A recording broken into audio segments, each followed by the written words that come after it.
Hello and welcome to Season 2, Episode 41 of Fabrically Speaking Live. I'm your host, Clare Rowley, and today we're going to finish up what I started last week, and I'm hoping to also incorporate something that one of the students asked advice on during the week. In case you didn't know that you can do that, you can reach out to me and do that either through my school at create.clarerowley.com or email through creativefeet.com or type in the comments after this video has gone off of being live. And hello, Maura Buller from Idaho. And hello, Amy, Better Days. It's always a better day when Amy's around, and all of you. Hi, Nikki Nadu. I could go as late as 5 o'clock, so I can go 3 hours today if need be. Hi, Debbie Bernhardt. Fiona Jane from Sydney, Australia. I'll catch up as more of you come on. Happy holidays to all of you. I think we can officially say that now that Halloween is this weekend. And I really tried to get another applique cut out before we went live, but my software wanted to update and then it crashed in the middle of updating. So I'm kind of lucky I'm even on right now. I almost had to postpone until the software figured itself out. What I am doing right now is I have our Fuse and Fuse stabilizer ironed onto the back of this holiday themed fabric. And I was going to source it for you, but I didn't get a chance. So you can see here how I have the stabilizer attached to the back side of this fabric. And this is by inside of the Creative Feet site. So it has a fusible side on one side, and this side is paper, and it's super, super soft when you're done with it. Nearly undetectable, so you can use it in quilts.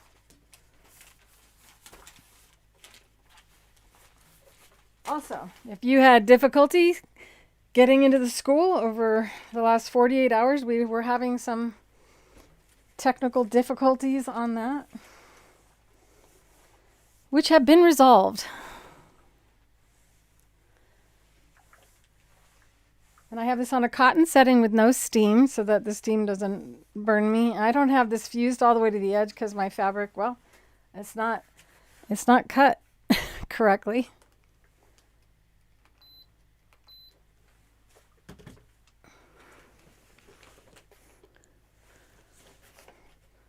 Did any of you try to sign into the school and went, where'd it go?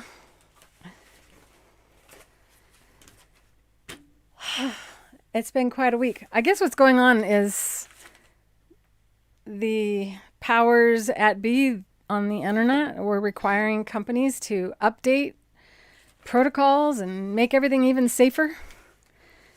And it broke some things. And where are my scissors?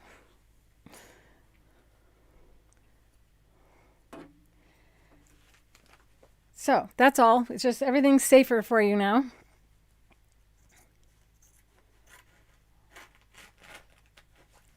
Every time I use these scissors the way I shouldn't, I think if their inventor, Rosa from Applique, was watching me, she would scream at the screen, Claire, stop doing that. They're in here. So how are you all doing? Have any of you done a new project this week that you'd like to share? We have new products going up very soon on our site. And the official site to buy things from us is creativefeet.com, which I have listed at the top of the chat right now.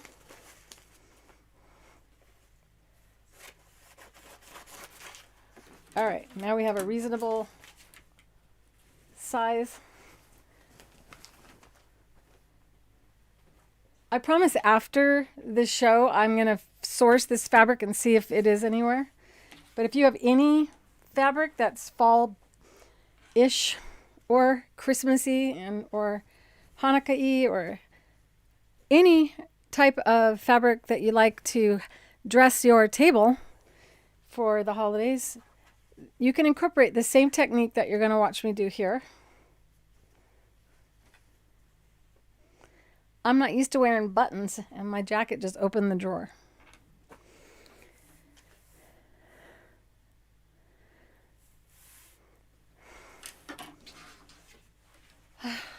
Well, I hope that you guys have some fun prepared for this week if you didn't get to do anything fun last week.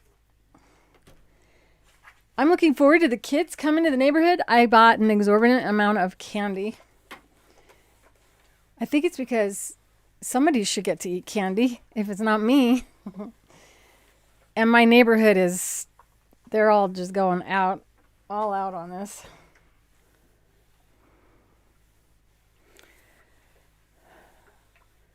So Fiona, I think you had an order that you wanted to go to Australia and we couldn't ship. We can ship again, and I still have your package all buttoned up and ready to go out if you want to reorder that. If you do, just let me know and I will redo the order and email it to you so that, because I have the power to do that for you. Thankfully, an American-based company, figured out a back door to shipping out of the United States and into Australia. So we were able to ship all the Australian orders that were waiting this week, including all the pressers that were ordered, and I'm caught up completely on pressers right now, so it's a good time to order.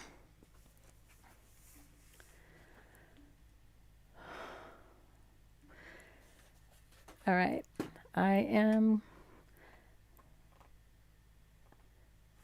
you guys get to vote. Last week I showed how I got this applique on there, but I really want to have more than one on this. I wanted to have another one on this side, and if I finish it before doing that, well, I pretty much don't get to do that. I guess I could.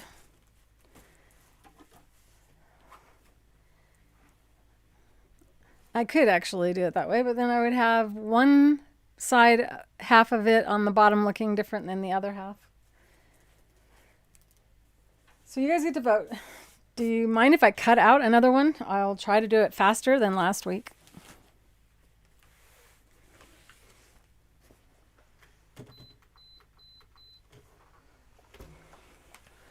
So the call I got was from, I think it was Christine. And if you are here watching in the back end, I should always say hello to everyone lurking in the back end that are not ready to come on board and chat with us. I know there's lots of you that hang out and don't jump into the chat, and I just want you to know that I'm so happy that you're here with us today.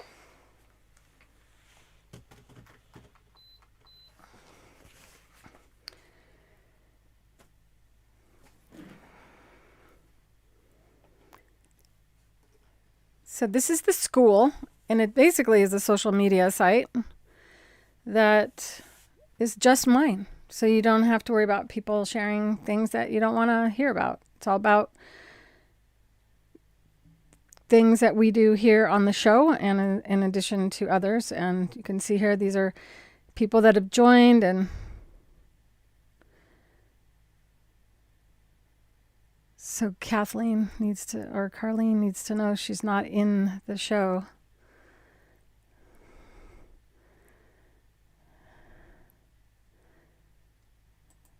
Actually, I don't know. I mean, it seems like some people are commenting inside of the school, even though they should be commenting on YouTube. So I don't know if you guys want to do that, and you're not ready to chat in YouTube, I'm fine with that as well. I just can't watch you while you do it. So I can just heart that. In creativefeet.com, we have a stabilizers link. And the Fuse and Fuse is the purple dragonfly. And that is the paper that you see on the back side.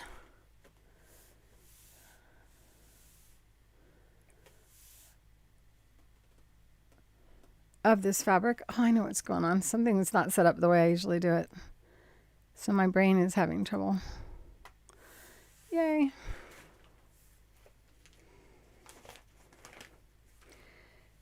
Now, if I start cutting, I would need to use paper scissors for this because this is paper and paper dulls scissors. So instead of doing that, I'm going to peel off the paper. Make sure I do it from a side that's fused well so I don't peel something off that I don't want peeled off.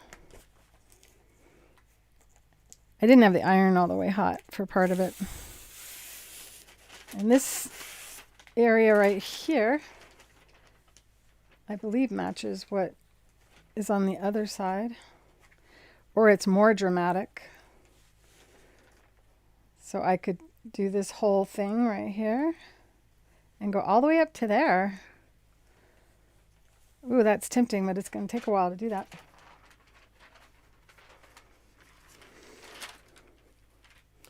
Or I balance it out and do the same design.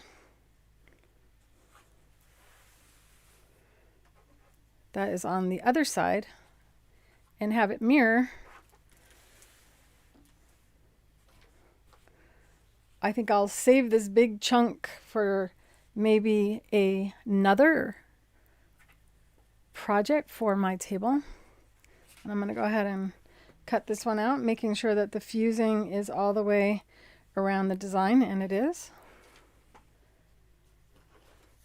And these are the Applique Scissors, which give all of your fingers a place to rest. And so if you pull your thumb out, the scissors stay in your hand, and they make it easier to cut intricate designs.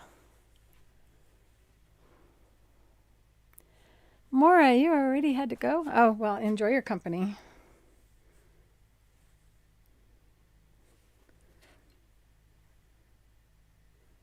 So it's like, I don't have the same leaf on as I have over here, but I cut that leaf off. So I do have it.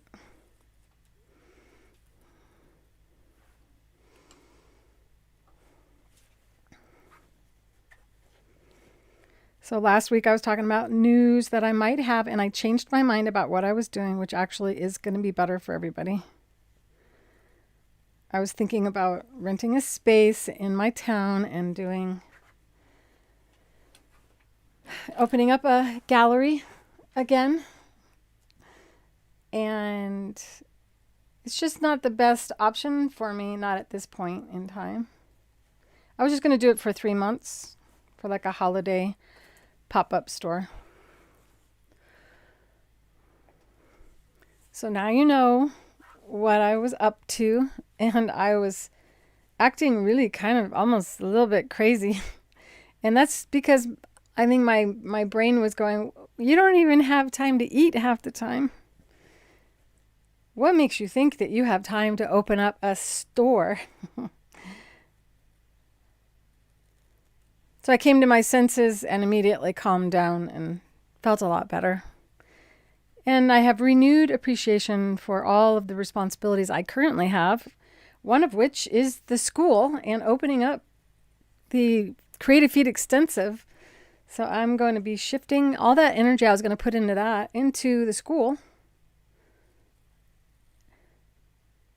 So that's what it was all about. And I know I talked about my marinade for my turkey, but part of it is seasonings and a blend of seasonings. So I haven't had to make it yet. And I don't know if I can kind of just tell you the seasonings, but if I have extra time, since that is not my role in this world, is to teach cooking, I'll do my best to give you some idea of what I do. And perhaps I will launch my seasoning line this year so that you guys can cook along with me sometimes. Because I did have that idea to do in the kitchen with Claire as well. I do have one video on my channel that way. This is silly. Come on. Okay. I just have to look for a minute so I don't mess this up.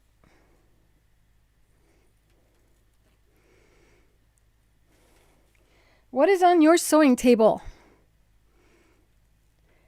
And the sewing machines are going to be put on our site probably within the next couple days. Finally. If we get it done before next Thursday, I will be using one of the Eversewn machines on my table next week.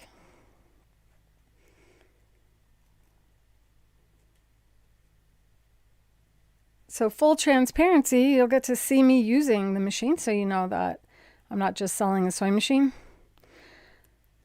I'm selling one that I actually really believe in. And we're also about to launch three yards of the Applique stabilizer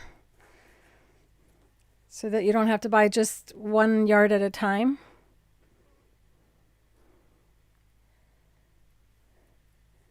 So that's the reveal, Fiona.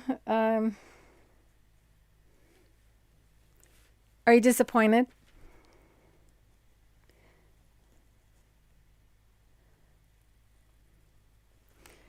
Boy, I really wanted to have this cut out. I was going to have 4 of these cut out.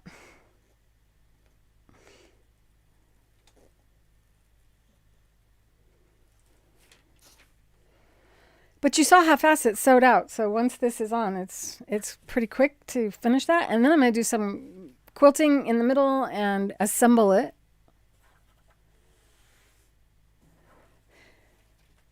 Hi, Tanya. Placemats and a table runner. Oh, what kind? Are you doing a holiday themed one? Are any of you doing this particular concept?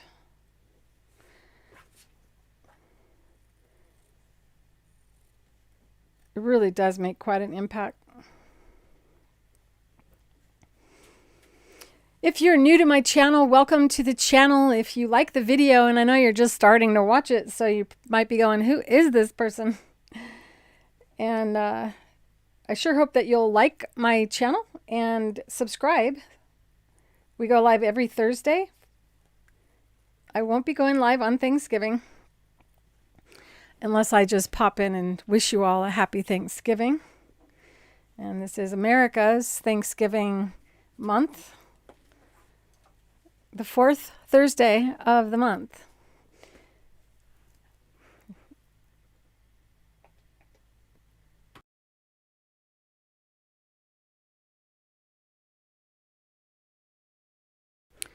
Sorry, I had to cough. I talked too long without stopping, I suppose.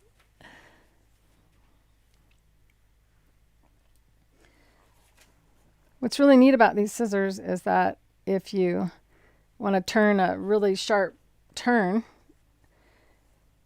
it holds it and allows you to get sloppy with the fabric as you turn, and you haven't lost your spot. So making U-turns on cutting is easier.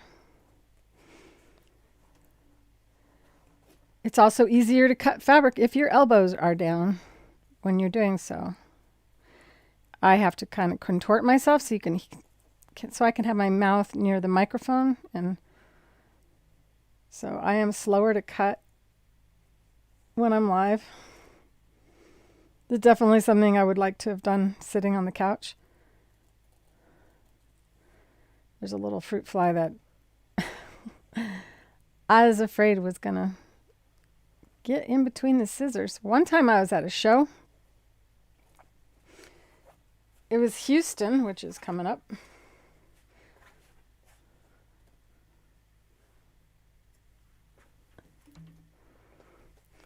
Are any of you going to the International Quilt Festival this year? I will not be there. I'm not going to be there until we don't need masks. And that's simply because when I'm at a show, everyone gets all the way around me. Sometimes there's 5 rows of people surrounding my table and getting really close to me, and I can't imagine talking through a mask and being able to be heard, as well as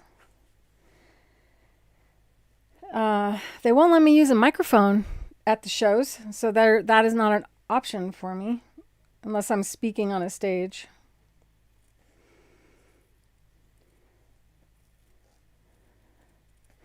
So when I was at the International Quilt Festival, I'm trying to remember what I was talking about because I had it in my head and then I lost it.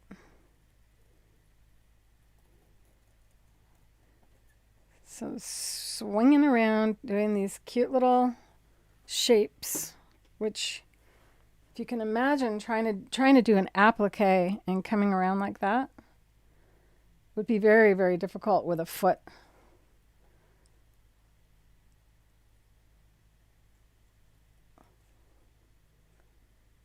Darn it, I totally forgot what I was going to say.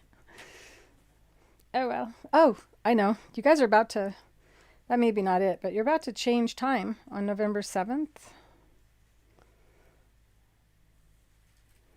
And Arizona is where I'm located. Does not change time.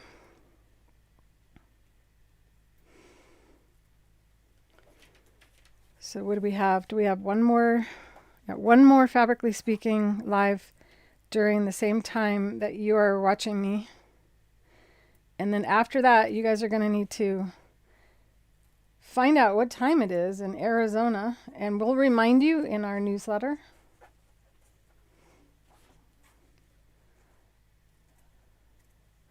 I don't want to waste any of my Fuse and Fuse stabilizer. And this fabric is harder to handle because it's bigger. So whenever I can, I like to cut down to a smaller piece and then do my fine cutting. That way I'm not at risk of this fabric getting beneath and me cutting and accidentally cutting through what's hidden below.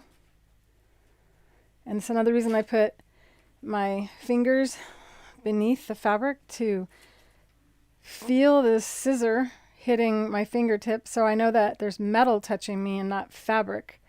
And that prevents you from accidentally cutting through where you don't want to cut. Notice that I'm using the down here part of the scissor when I'm doing this type of cutting, that I don't try to do it with the tip.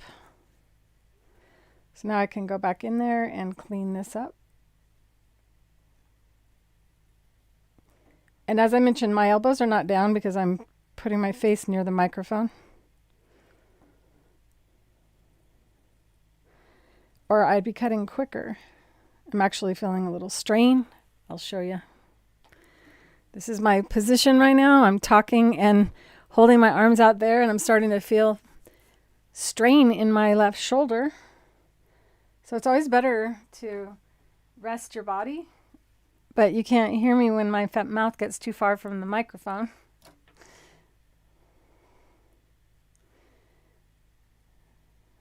Here we go. Almost done. This is so funny. I was at the grocery store yesterday, and this guy goes, "Here we go." And I went, "Oh no, I say that too." And I've been saying it a lot lately. You haven't changed time yet, Fiona? Or do you guys change time at a different time? Doesn't the whole world change time at the same time? You know what? I have no idea if we do or not. Does anybody? Did you actually change your clocks, Fiona?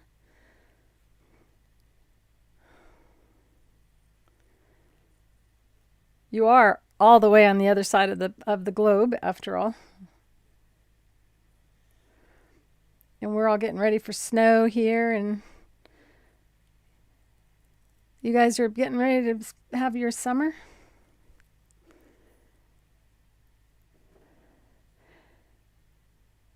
Hi, Marcia. Good to see you as well, or see your words.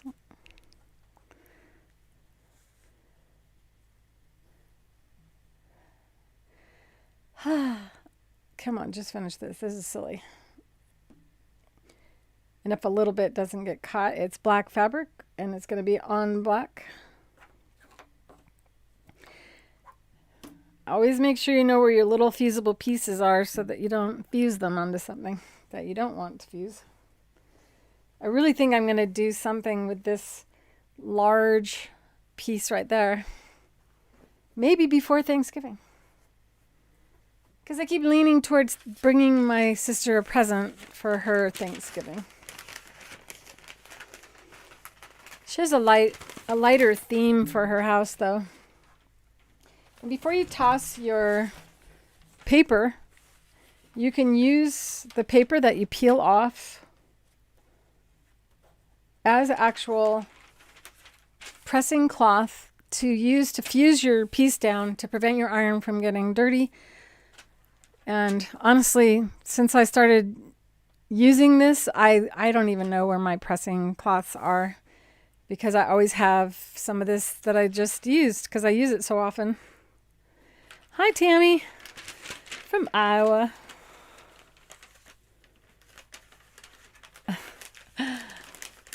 No, Amy, it's all over the planet.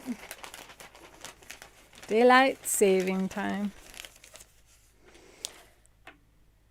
All right.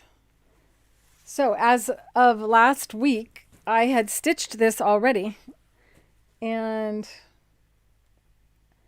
I would like to do a little bit more on one of the leaves. So I'm going to do that before I remove it. And then I'm going to show how to make sure this is centered with the other applique. And I'll show you how I got it ready. You can see there's a hole in the back side of the white stabilizer, which is another one of our stabilizers. This is the tree frog stabilizer that we use for machine embroidery. And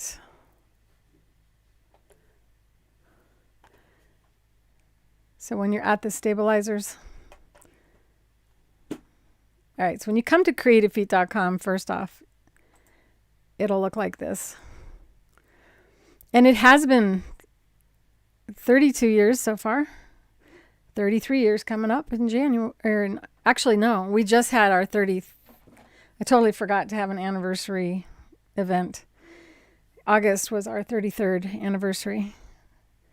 So, and then we have products, and you go to stabilizers. Oh, actually, I'm going to show you something.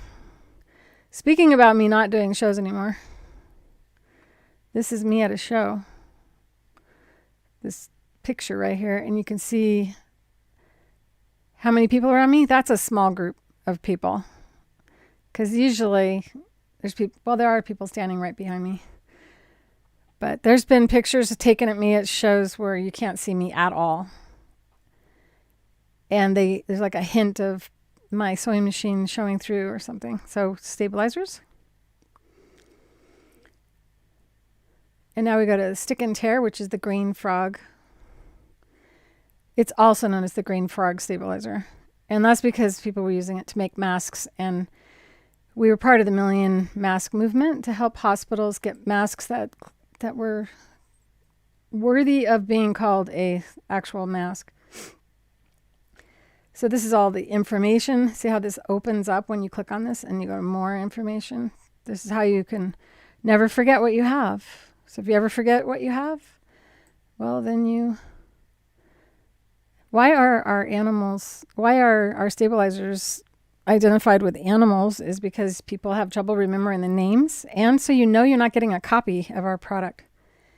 Because there is a company that has actually used almost identical wording, and they have an N in the middle of stick and tear instead of the word and.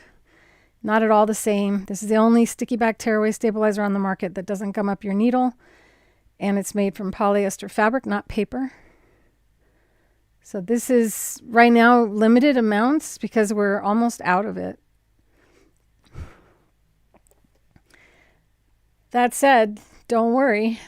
We are all lined up in the company that mixes up our stuff and puts our adhesive on there and rolls it up and sends it back to us. Has everything they need except for one ingredient. Is being held up from the supply chain situation.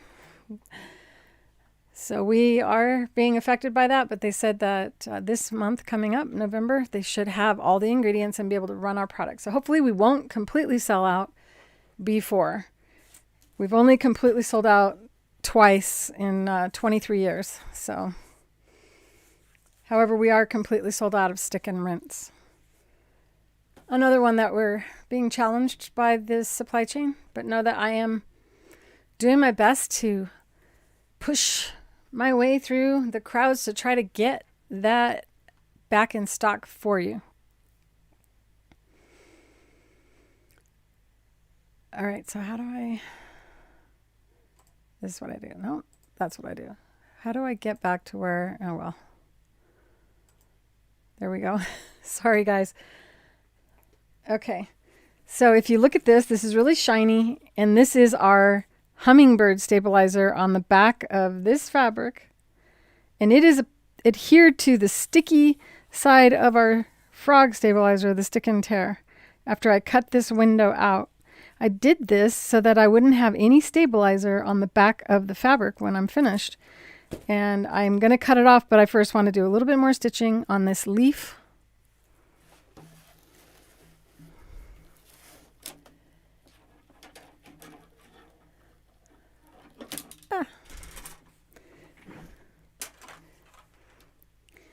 When I'm wearing this jacket, I'm reminded of Carol Ann Waugh from Stupendous Stitching, who is a good friend of mine and wrote a book called Stupendous Stitching, which is available at creativefeet.com. And she used our pearls and piping foot for her book. And I really think she has this jacket. I bought one and I'm like, I brought it home and I put it on and I'm like, I think I've seen this on Carol. I'm going to take a picture and send it to her and see if she does. But I kind of feel like I'm not me. I'm pretending to be me. Do any of you ever identify clothing with someone else and then buy it and go, man, maybe I shouldn't have bought that because now I feel like I'm copying somebody.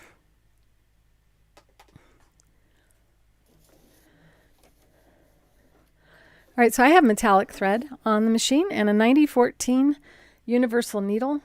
The metallic thread is being fed from my thread dispenser to the machine because it's better for your thread to be relaxed.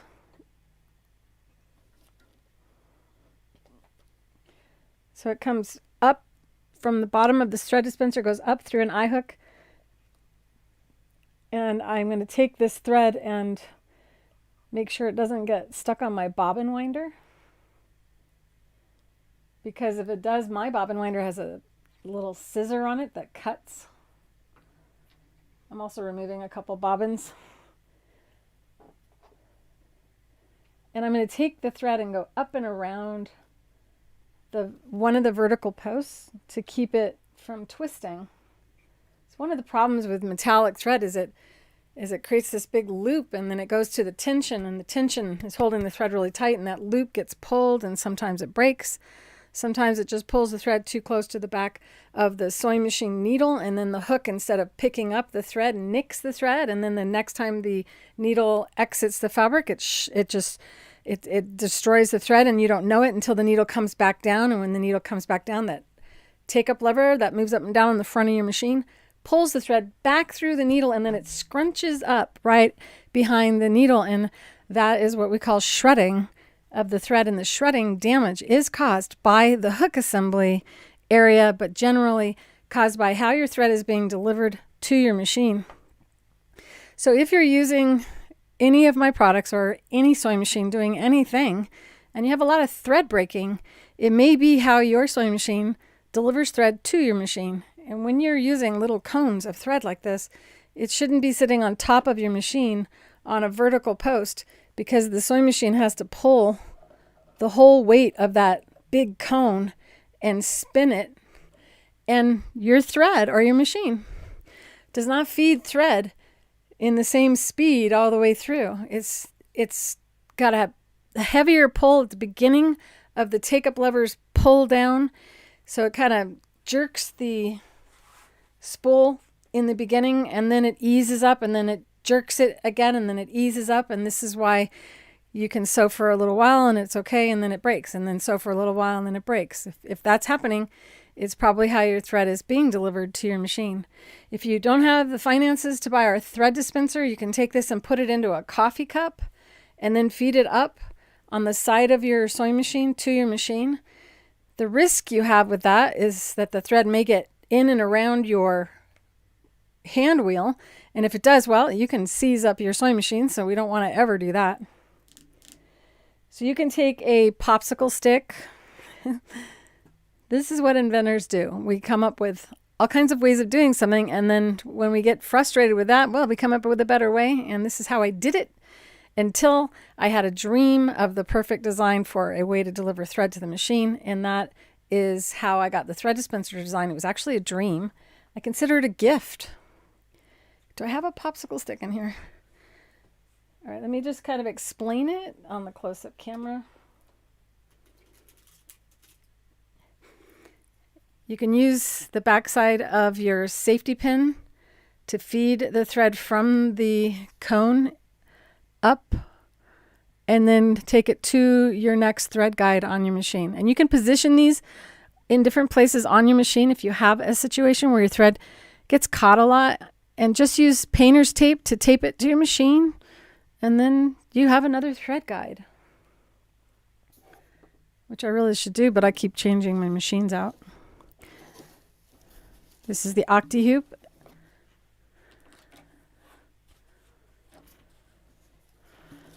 And this is the middle size of the 3 frames that you get if you purchase my Octi-Hoop kit.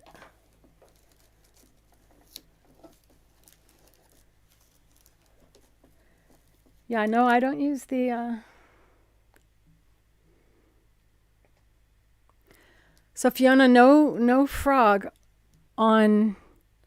We use it just for embroidery and for making a mask. So that's why I cut the window so that none of the stick and tear will be in between or to stiffen up fabric. So the hold light is the one that you would use when they say use a tearaway stabilizer or an iron-on tearaway stabilizer. Remember, they each have their purpose, and don't hesitate to reach out if you guys have a project and you're not sure which stabilizer to use.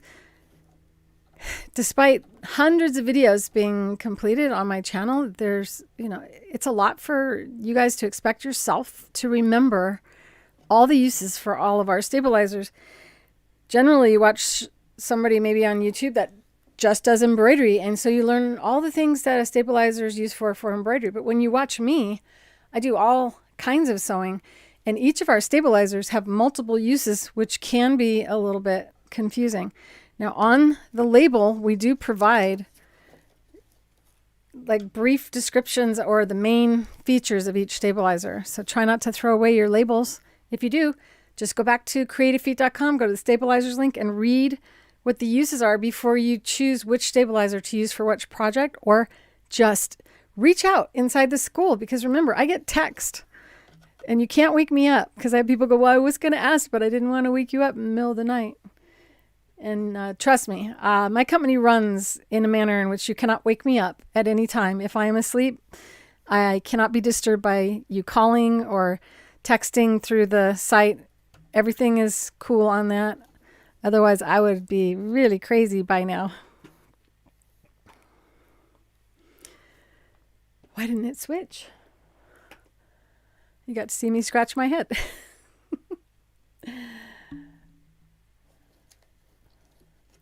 The embroidery placement butterfly. Well, we can discuss whatever you want, Fiona. Sometimes I embroider without the stabilizer on the back as well. So I'm lowering my foot, even though there is no foot.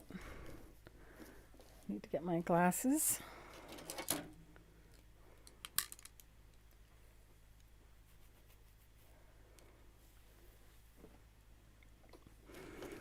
I'm going to bring my bobbin thread up. And by the way, this needle really should be changed.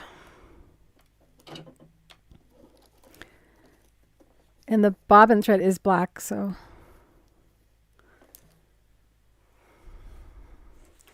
the Applique tweezers are the best tweezers ever for grabbing thread. If you have them, you know what I'm talking about, right? It's like, wow. Oh, that little fruit fly just came back.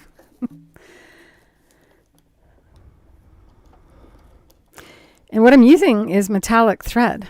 Metallic thread has nylon thread in the middle of all that metallic, which is in part why it's more important what you do with metallic thread than with other types of threads. Looks like I have a zigzag stitch on. Nope. I'm going to lower my feed dogs. I'd forgotten, but you don't have to lower them, which is partly why I forget. Because without a presser foot on the machine, your machine's stitch length is irrelevant or non-existent.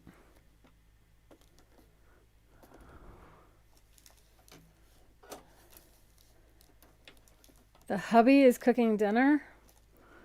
Oh, you're a lucky lady, Tanya. I thought my thread shredded, but it didn't. Even with my glasses, I can't see that well. I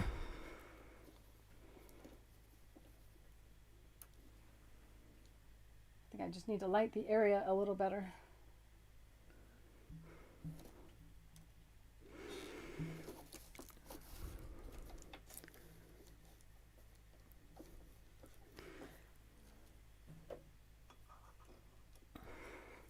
Just know that this live show does end at some point, and when it does, you can play back.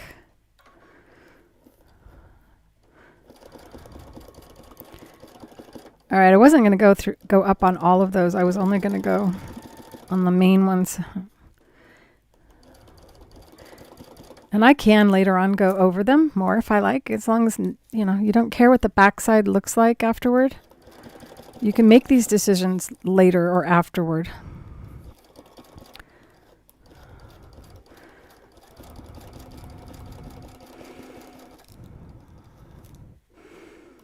There we go. So what this is really fabric enhancing. Oh my God, that little fruit fly. With my magnifying glasses, that fruit fly looks so big. I don't know if you guys can see it.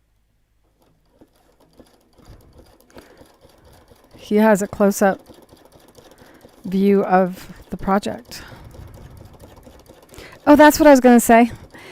I was at International Quilt Festival, and there was a infestation of horse flies, or really, really big flies. And they were flying really slow and landing on my sewing machine while I was sewing, and people were watching.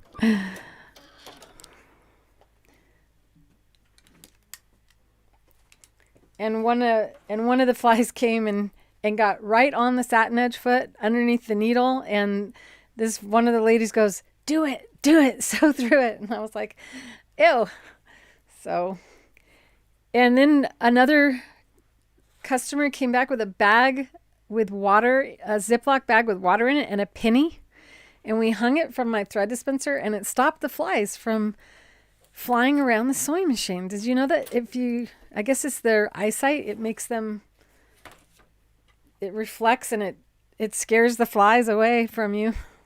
So I guess if we wore a bag with a penny in it around our neck, we could keep flies from flying on us. Hi, Marie from Montana. All right, so now I'm going to remove this and I'll prepare to do my next one. And I'm just going to pull towards the center.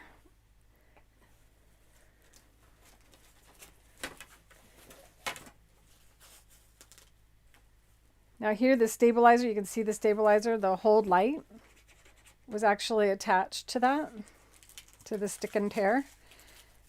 This is one time when you do end up needing to rehoop. Fly.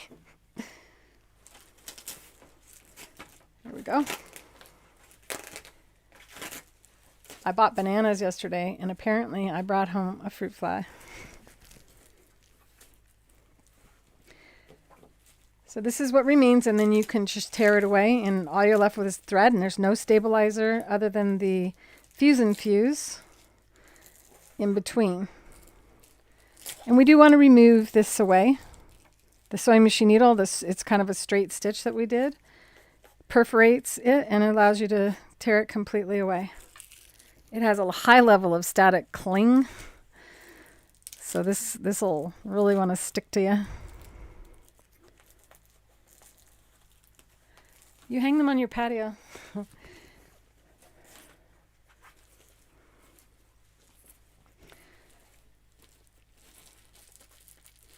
So I can remove that when you guys aren't watching.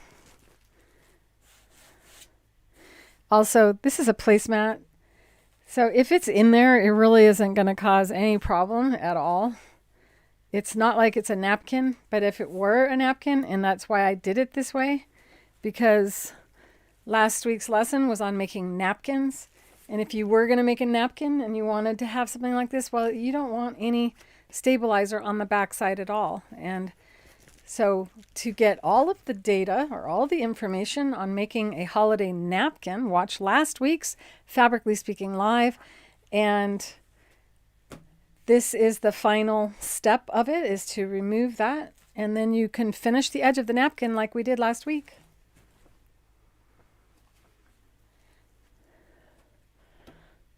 Like this. And this is a little bit more of an enhancement for the napkin. And then there was another one that I had. But that was last week's episode.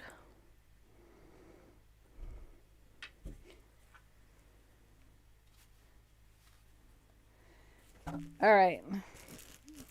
Do I mind if that is left inside and you can hear the crunching sound? I wonder if doing that will make it tear off easier. This is when you wish you had little kids with little fingers to peel that all off. Let's see if there's a faster way. If I stretch across the bias, can I break that? The fuse and fuse has locked the fiber, so there's no bias behavior. All right, this is working well. The Applique tweezers again, and I'm just dragging or scraping. I do have a Christmas placemat, and one of them I left this in there, and it crunches. So every year I pick it up and hear the crunch. And I think about it though, you know, it's kind of makes it a little bit waterproof. Not completely waterproof, because if there's stitching, well, the holes would allow the stabilizer to allow moisture to go through it. But if you were to create a top like this and then fuse our hold light to the back and put it in something and not stitch through it, well, it would be waterproof and allow you to put it on a wooden table and not have to worry about somebody spilling liquid on it and having it seep through to your table. And it doesn't add a lot of thickness, but it does add a little bit of a crunchy sound. Bye, Tanya. I don't know if it works well for fruit flies. I don't know if I killed the little bugger or not a minute ago.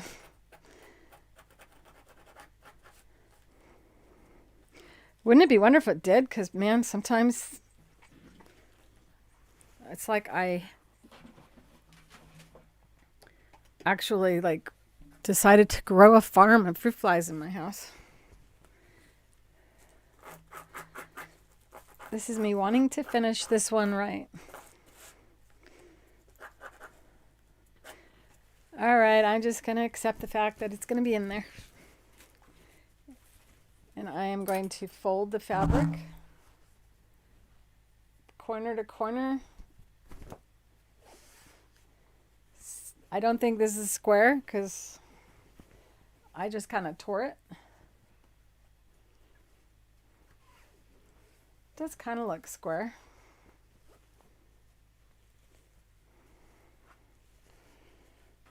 But that would be your napkin. Isn't that pretty? And it's soft if you get the stabilizer off. But I want to make this like a turkey platter placemat. And it isn't square because it's rectangular. So I want to get this positioned about the same on that side. And to make sure they're centered, I'm going to fold it across.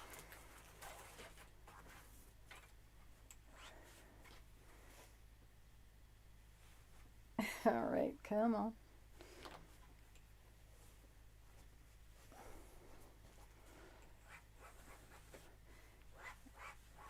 And this is the presser that allows me to do a crease line without having to use an iron.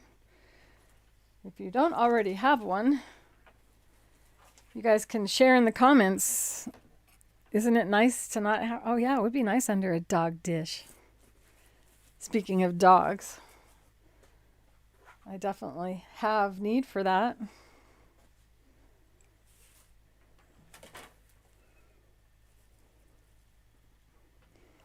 All right.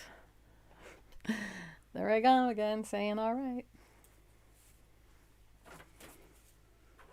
So I can see the crease line going pretty much through the leaves, through these two leaves.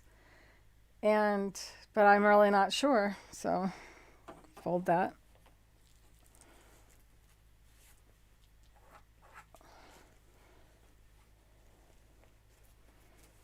And now I can see it's not down the center, but more centered with that leaf.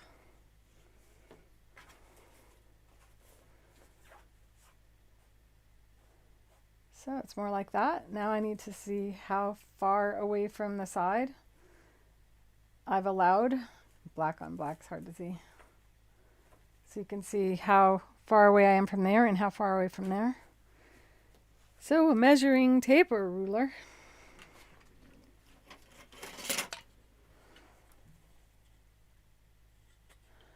This one's definitely hard to see on that.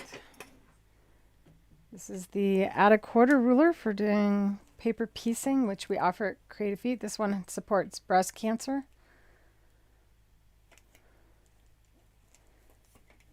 Or the ruler doesn't support breast cancer. You support breast cancer when you order the pink one.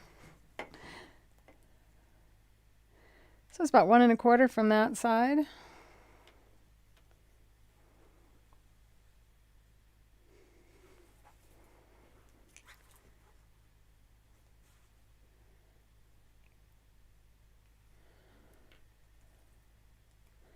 And it's the opposite, so your brain might struggle a little bit.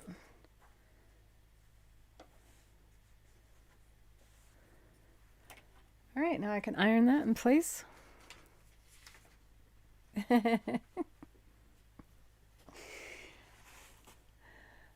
Amy, I enjoy saying, what is that? That one's not an oxymoron, is it? I don't know. I enjoy entertaining you guys with the fact that I'm not always, aware of what I'm saying.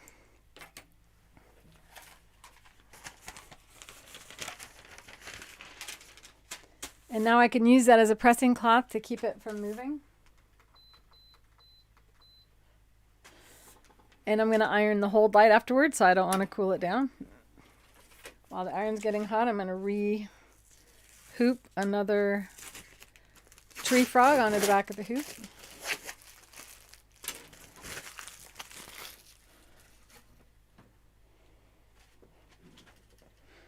I saw somebody post something on Instagram.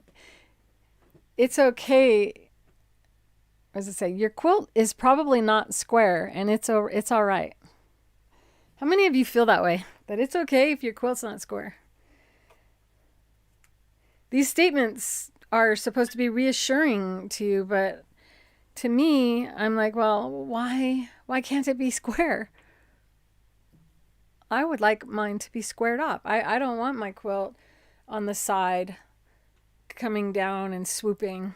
I would like my quilt to appear symmetrical, right? So the Octi-Hoops allow you to quilt without stretching your quilt out of shape. So you can square your quilt off before quilting and then quilt afterward, and you will have a square quilt. If you're off a little bit and you don't care, I love that about you. I'm a little bit uptight about things like that.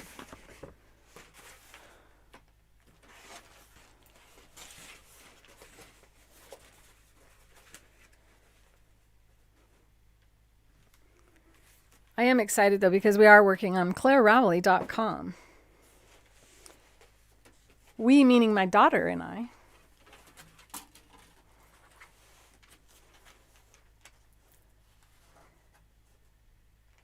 My daughter takes after me. She's got her hands in all kinds of different things, and so being me is being an author, being the inventor of Creative Feet, being an artist, and then teaching.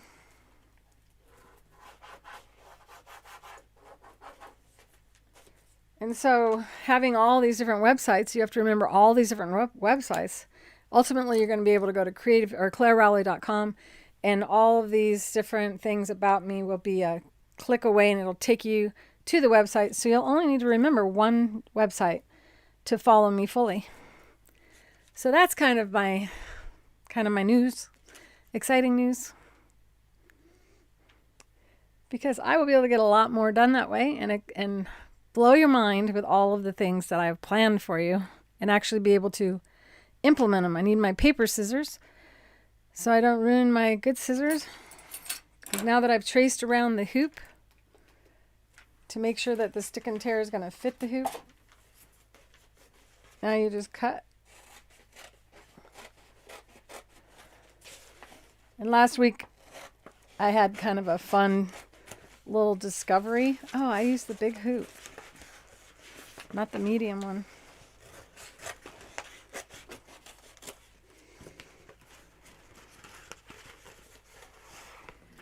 That's all right. My brain is smarter than me sometimes, because this is going to show you. And prepare another hoop for another thing, and we'll see. If you weren't watching last week, you don't know what I'm about to do. But if you were watching last week, you know, if you were paying attention, that I'm about to do something that's pretty cool. You save these scraps because you can patch our stabilizer with these little pieces.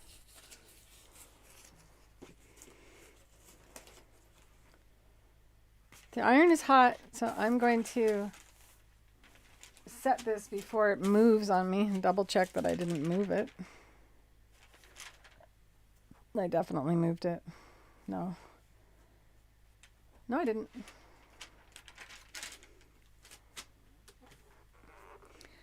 So do any of you just listen to me and don't actually watch what I do? I've wondered that, because I have someone I watch in the morning, but I don't really watch them. I just listen.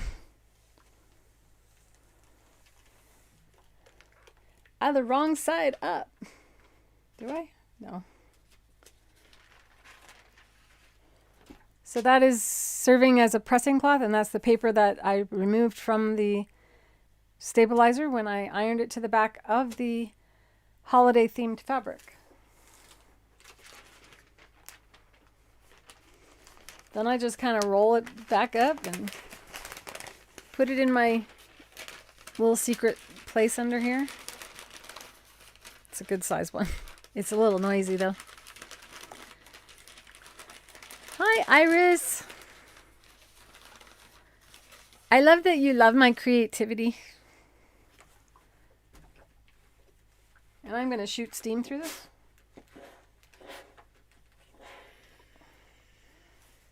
Wouldn't that be just beautiful underneath your turkey platter or rolls or your whatever?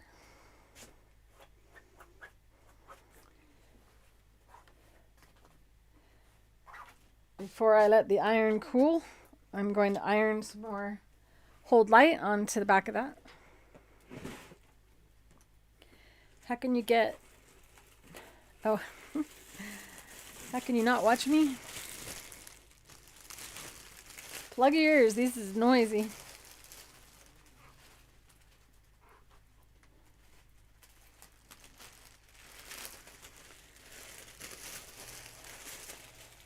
So I was thinking about inking next week, doing some fabric painting of some type.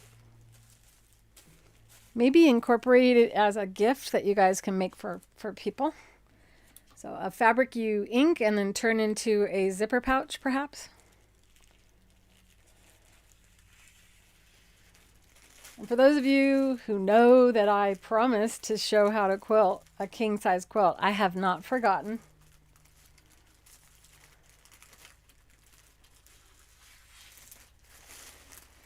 Usually December is a slow month.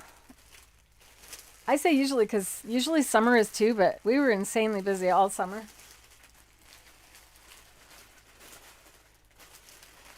It's so noisy. That was 27 inches by 10 feet. So it's, you can see I use it a lot. If you haven't been watching, you don't know that, but.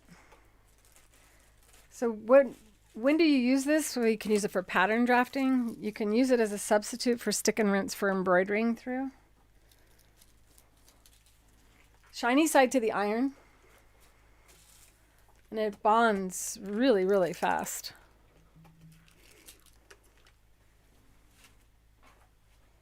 What you want to make sure you do is you want to make sure you iron all the way to the edges. I'm very lightly touching. If you sit too long, you can stick to the... Let's see what would happen. This is why we do things live. What would happen if I just leave it there for a little while? 1, 2, nothing.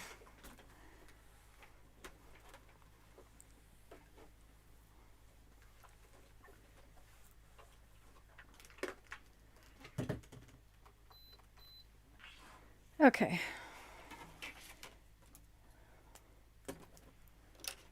Now I'm going to adhere the tree frog or the stick and tear stabilizer to the back of the frame that I've pre-cut to the size of it. And if you don't know, you get 3 sizes of frames in the kit when you get my Octi-Hoop kit. One side has holes on it that you drop this handle into, and it allows you to draw with your sewing machine. The other side has an uneven surface that makes it slippery on your sewing machine for quilting. And it's also designed for our stabilizer to adhere to and come off of. That's why I was able to peel it off.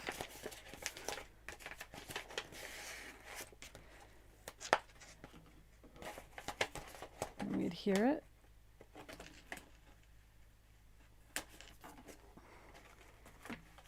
And with it down on a surface, you can peel it off. And you can save this to apply other pieces of stick and tear that you cut away, and you can stick it on it to use it as a patch later. It's sticky. Oh, duh. Okay.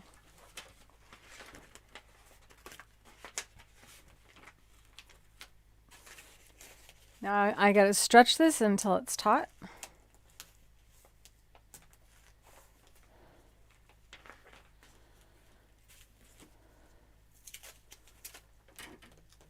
Well, Fiona, just remember, we can ship again to Australia.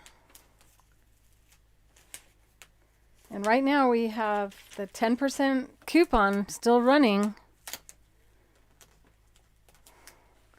It's a Halloween special. Oh, what is it? I think it's... You guys got the newsletter? You were provided the 10% coupon, and We also have free shipping on orders over $49. Now, if you're in another country, we credit you back some of your shipping. We can't do all of it, but at least $15 of your shipping we credit back.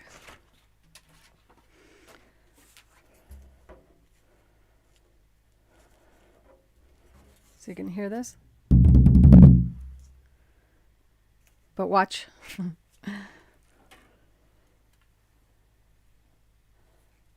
Now I'm going to lay this frame on top of that. Try to do it. I'm going to try to center it.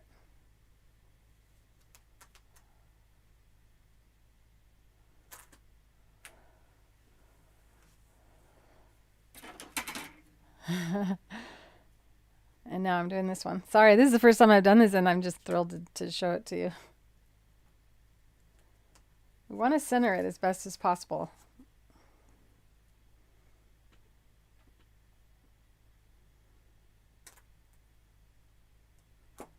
I guess I did do the other one.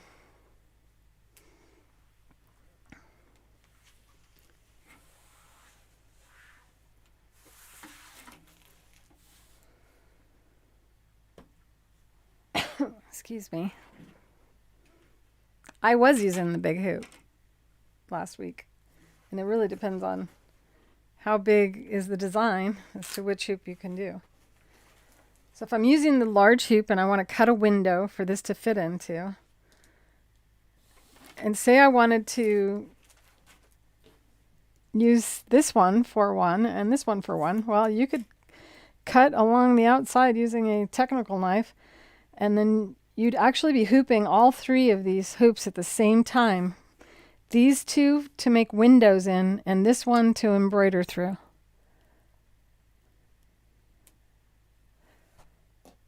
And do I have a rotary cutter? Or a technical knife would be the best thing to use for this.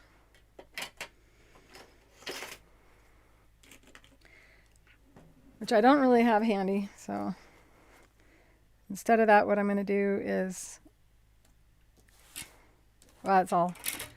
This is really held on. See that? Should I go get my Caterpillar blade, which I'm going to carry? I know right where it is. So I'm going to do that be right back thing. And we will be offering these on our site soon. I'll be right back.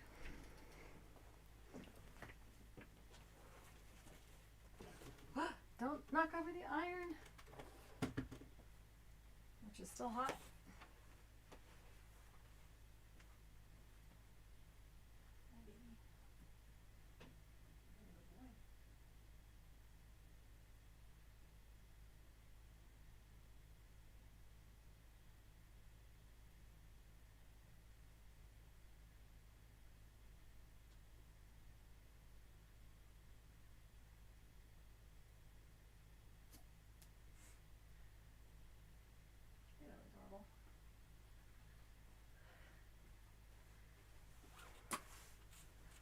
That, oh gosh, I almost knocked my iron over again.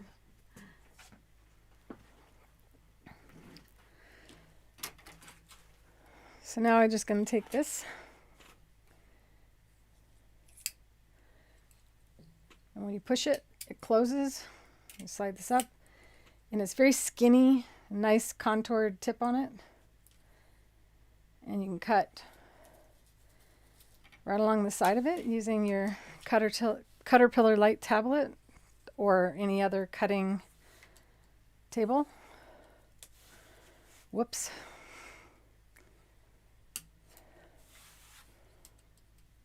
Oopsie. I am not needing to come right back anymore.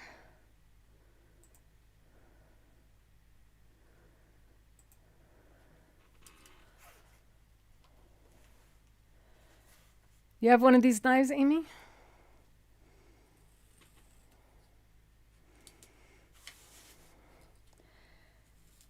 So this is definitely a first time ever. How to hoop for 3 projects at the same time. I'm losing track of how many times I went around. Oh, it's easier to do it upside down. Or if I turned on the cutter pillar. I don't know where my cord went. And that cord is hidden underneath the sewing machine. Oh, we'll just do this.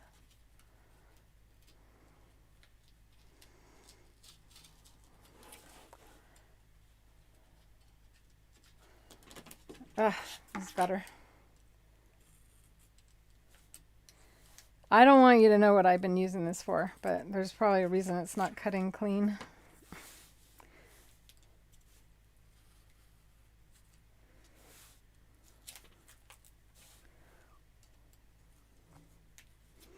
So this one's now ready to embroider with.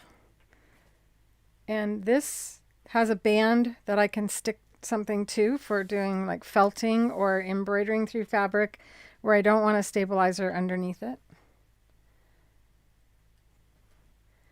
And then, but I want this to be a little bigger. Man, can I even get that off?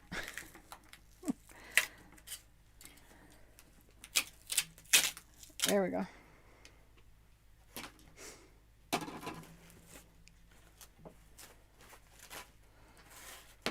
Whoops, not yet.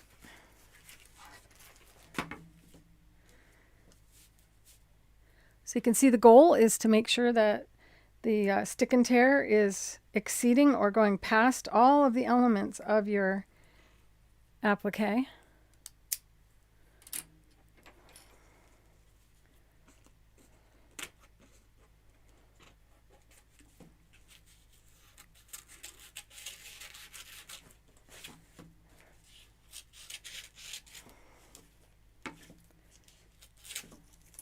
This is how I embroidered on wedding bells, by the way. Cut a window. I would give you a bonus of showing you that. However, my bonus is showing you something else that I haven't talked about yet.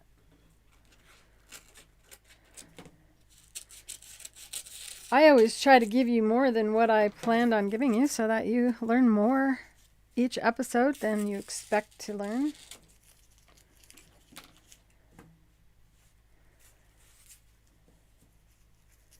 So that'll clear the area. Now I just have to position it in the hoop.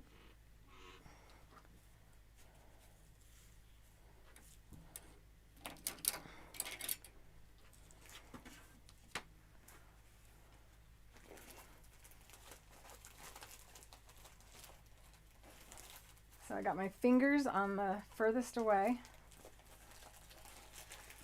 Once you have the hold light adhered to the stick and tear, it does not want to come off.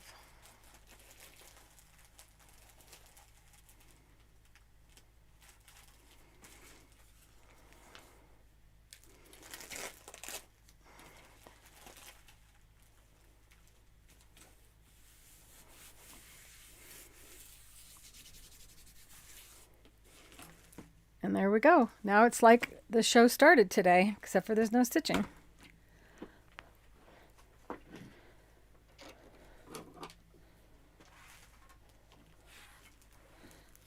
So what I like about this style knife compared to others is the curved nature of the tip. And I really do love the green, but I'm an artist, so there's something else on there, probably some kind of paint.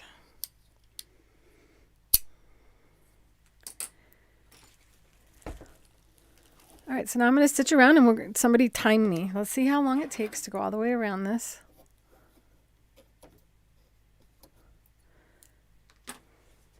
Because it's 1,000 times faster at least than doing a satin stitch or any other form of applique.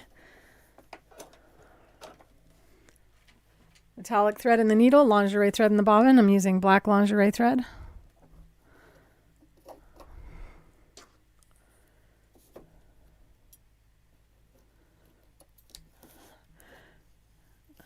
Got all these threads. All right, it's 3:18. Here we go. Bring the bobbin thread up.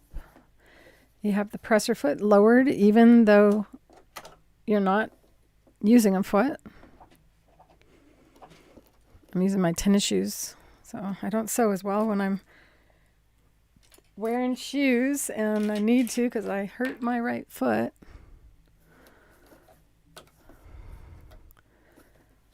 So once again, bring that bobbin thread up. It's cut really short. Put your finger down on top of the threads. Instead of grabbing hold of the thread, just put your finger down on top. And it's really just the needle thread that you need to worry about holding. And it has to do with that take-up lever that I spoke about, pulling the thread down. So we're just going to stitch away from there and cut. This is getting ridiculous. I really have no idea what I did with my other Applique scissors, the ones I use for thread cutting. I need to get some kind of electronic tracking system on all of my little gadgets. Wouldn't that be nice? If you could, like, you know how you can go, where's my phone? I shouldn't have said that so loud. One of my devices might have actually tried to find my phone just now.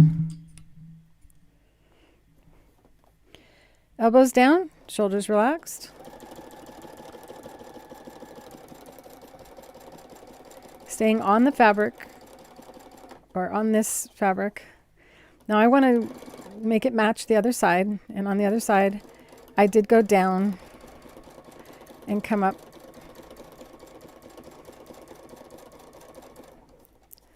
I put my needle down, which I don't normally do in free motion, but because I just want to get a look at this. So on this one I did enhance the leaves.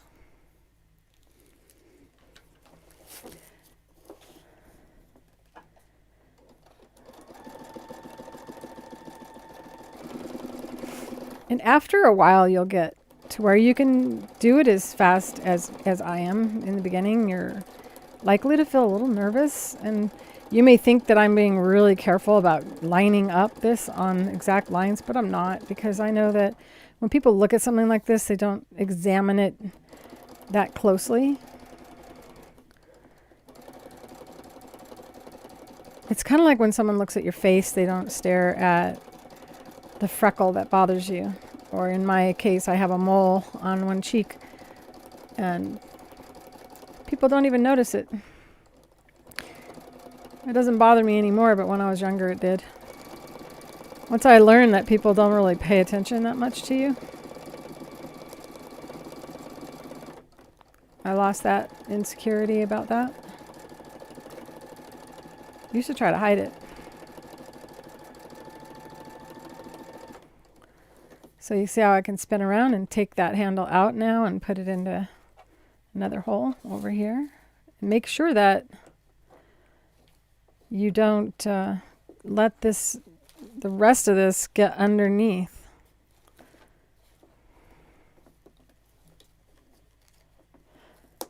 Yeah, I really enjoy using metallic thread when it doesn't break on me.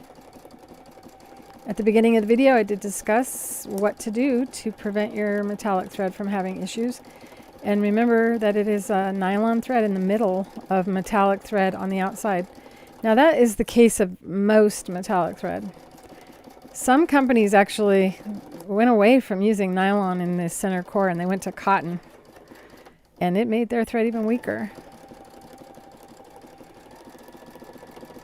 Just like when I color in a coloring book, I like to go around the outside of my element first and then go back around and do the insides. And here my hold light is separated from the fabric because of my overhandling, and I should iron it. In case you guys are like me and you don't feel like having to turn the iron on again, I'm just going to kind of show you how I'm going to get around it. So remember, the hold light is still attached to the stick and tear. It's the fabric and the hold light that have separated right here. Once I stitch this down, then they will be once again connected to one another.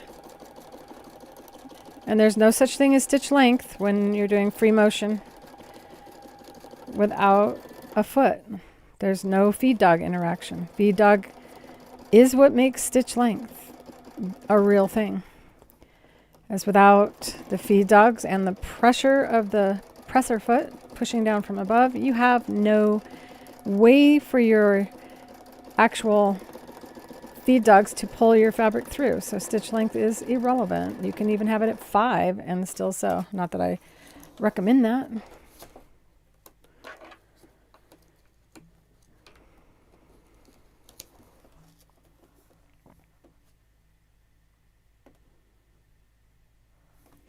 If you have any questions, it's a good time to ask. Whoopsie. Because I do monitor. I'll like peek. Right now I'm actually watching what I'm doing. Let's get the hand out of there so you can see. And I'm running the machine slower than I would because I want when you're watching live, the camera has a hard time catching the needle as it's moving. It goes 60 frames per second. And this sewing machine can sew 1,200 stitches a minute. So if I sew full speed, it appears that the needle is moving in a very pulsating appearance. Here we go. Now I'm at,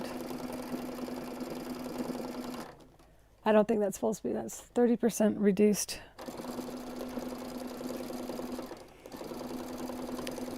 When you speed up the machine, you have to speed up your hands or you'll break your thread like that.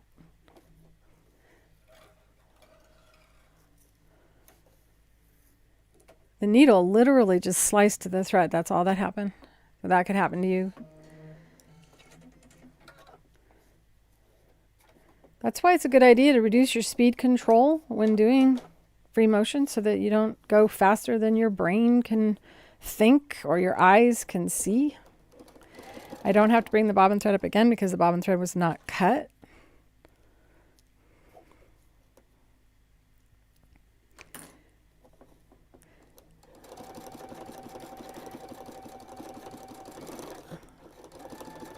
I have a hard time controlling the speed of my machine when I have shoes on.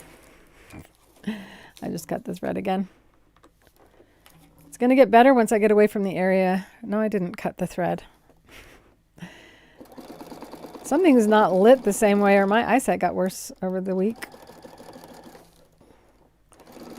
I am a lot further away from the needle than I usually am.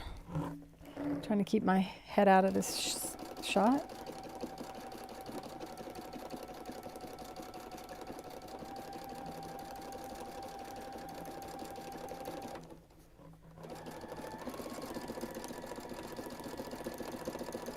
All right, now we're going into the pumpkin.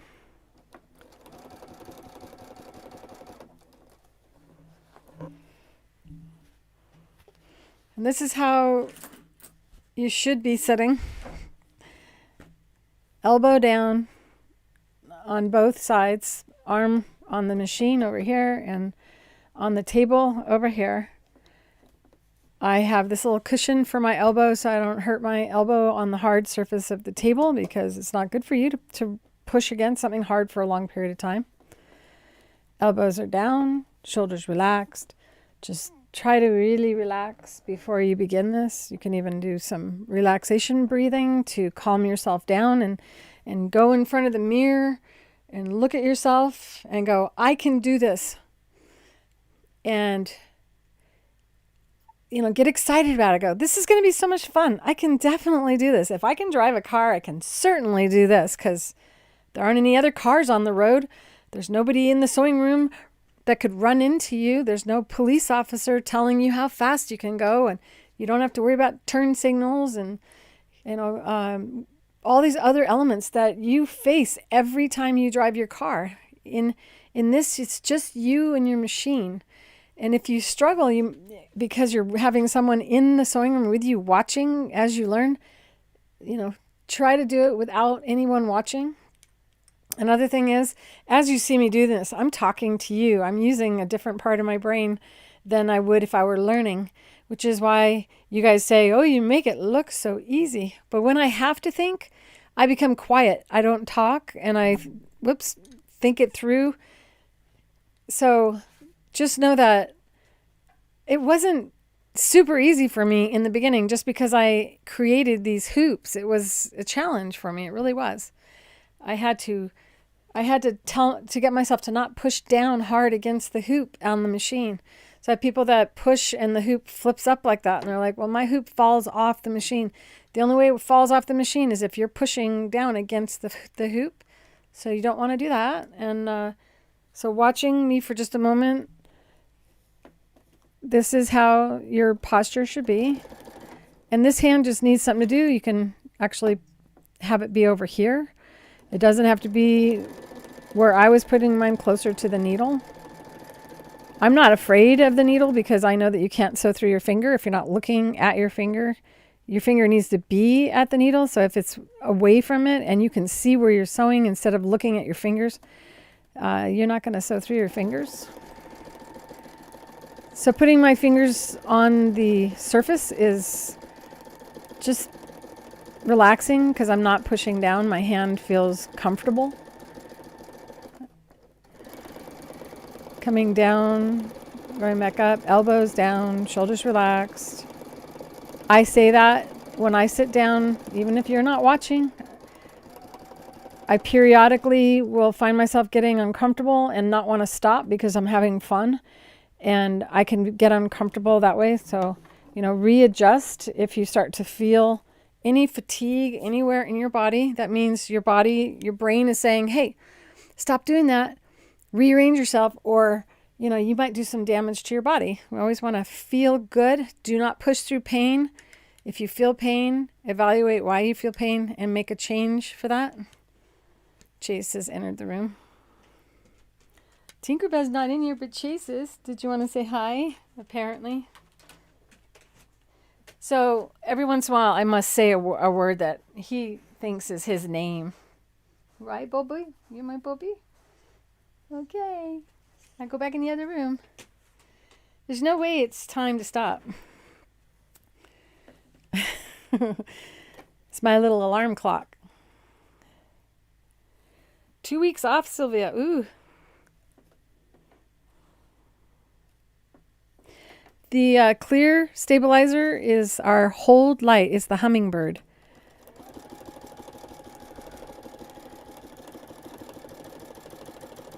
And it comes in 10 foot and 20 foot lengths, 27 inches wide.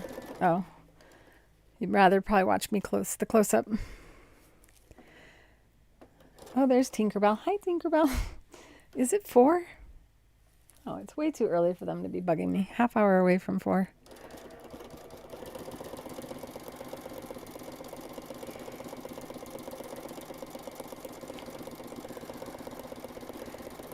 So you can see there's really no exact way of stitching around. You can meander about.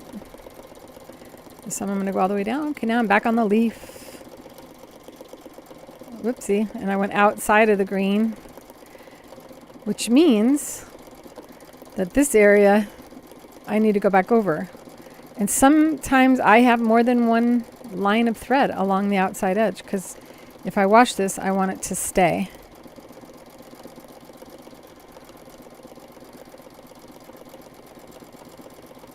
Now I'm going around the apple. Pretty sure I remember doing that. And now I'm going to create a core. Whoops. That's an awfully skinny core.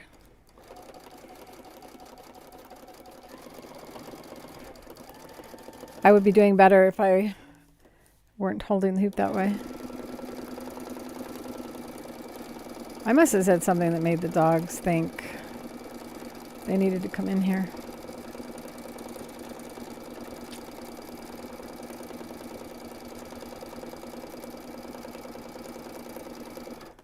It was so much fun, you guys. I hope that you don't leave these in the package, that you get them out and you give it a try. Remember, reduce your speed on the machine so that you're not able to go full speed till you feel ready to go full speed.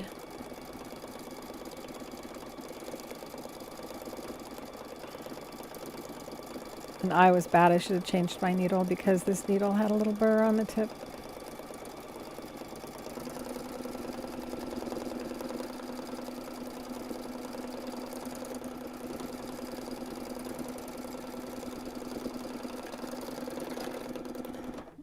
I cut the thread. This time the thread is cut so short that it's not hanging down at the needle. That means I need to start rethreading from above the tension. If you don't, you may just have to rethread again right afterward, because generally if you remember that take-up lever going up and down and pulling your thread. And so when the needle comes down, the take-up lever is down.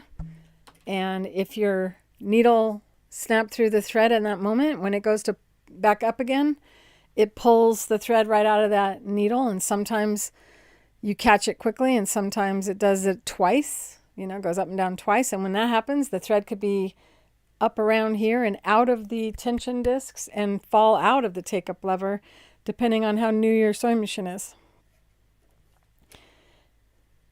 And my machine has that pouting face. The thread broke. I don't have a video on this cushion. Would you guys like me to teach you this? I designed this when I was doing the pumpkins, and I absolutely love it. It's just the right height and size. Actually, my son and I spoke last night, and he hurt his ulnar nerve from pushing his arm against the edge of his desk for too long. So I was thinking about making him one of these and doing it manually and sending it to him and saying, this is what you put your hand on where your mouse is. And that puts your hand at the same level as your mouse. And you can move it around if you're moving your mouse around. So it would be, I was thinking about doing a bunch of Christmas gifts videos now until Christmas, so that you guys can give some of these things away. I think it's a really cute little project, and you can scale it up and make it really big and use it for your feet. I was thinking about making one and making it so you could put an ice pack inside of it, so that you could stick it in the freezer and have it for, if you hurt yourself.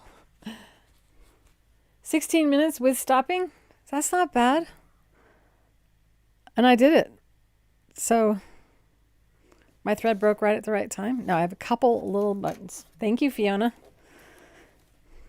I appreciate you keeping time.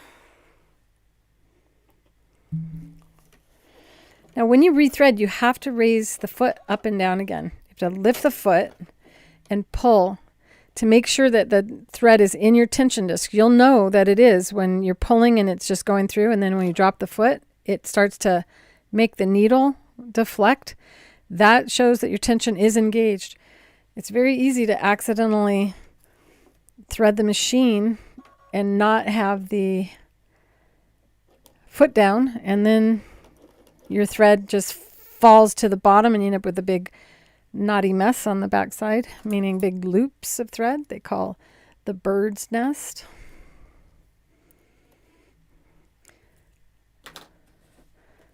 Pretty sure there's just a couple spots. Elbows down, shoulders relaxed. Where's that foot control? Uh-oh. I just unplugged something with my foot.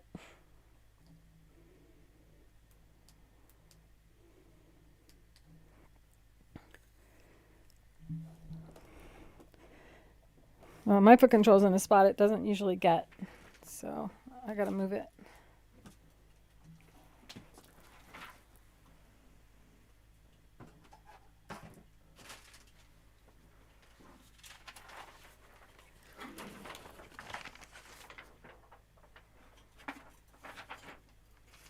It's time to clean up my sewing room again. It's a little bit disheveled. Here we go.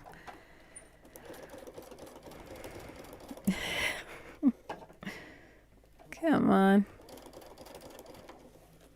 What's going on? Did I reduce my speed control? Oh, I did. Wow, I don't even remember touching it. I think there's a ghost in here. There we go. So if you get really good and you're able to sew at full speed on your machine, you could do that in half the time. Okay. Cut the thread, and now we're good to go and start preparing this into being a placemat. You've already seen what you have to do to remove it, but I'll do it again. And those of you who are just joining us today for this live episode of Fabrically Speaking Live, it is October 28th, right? It's so far away I can't see the date. I think it's the 28th of 2021. If you're watching this and it is not that date, then you're watching it on the rewind. And this is a turkey platter placemat that I'm creating. So now I'm just going to peel this off. And the hold light is the clear stabilizer that you can remove completely if you wanted to turn this into a napkin. Or maybe you have a scarf and you'd like to add something to a scarf. Well, this would kind of be a fun scarf idea too, wouldn't it? Can you just see yourself wearing a scarf and it has the holiday hanging down? Or the front of a blouse. And you remove that stabilizer, it has no body. It doesn't thicken or stiffen the project or the item that you're putting it on.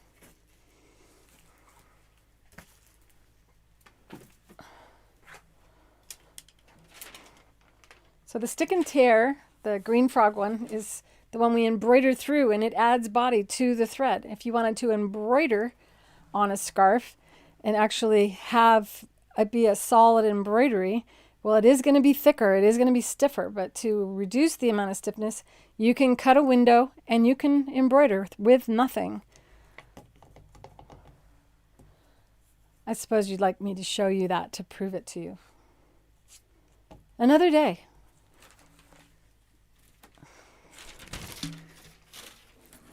I'll try to remember.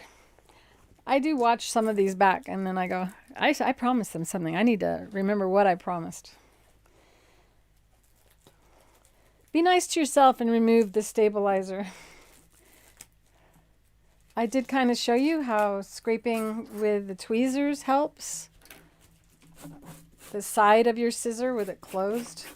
To just kind of loosen up the, because it's ironed to the fabric. You can also just kind of crunch it, and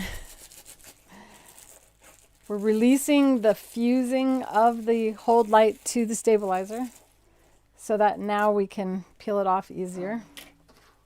And the Applique tweezers definitely are the fastest method that I've tried so far. Just kind of pulling from the stitch to the center, and then you can use it to peel it up. If it stays inside of your project, it is gonna sound crunchy. So unless your guests are picking up their placemats and scrunching them, they won't know it's in there. This is not as bad as paper piecing and having to remove the paper. But it is if you're just sitting here watching me do it and you're at home going, come on, get to the fun part. Show us the stitching. But you can see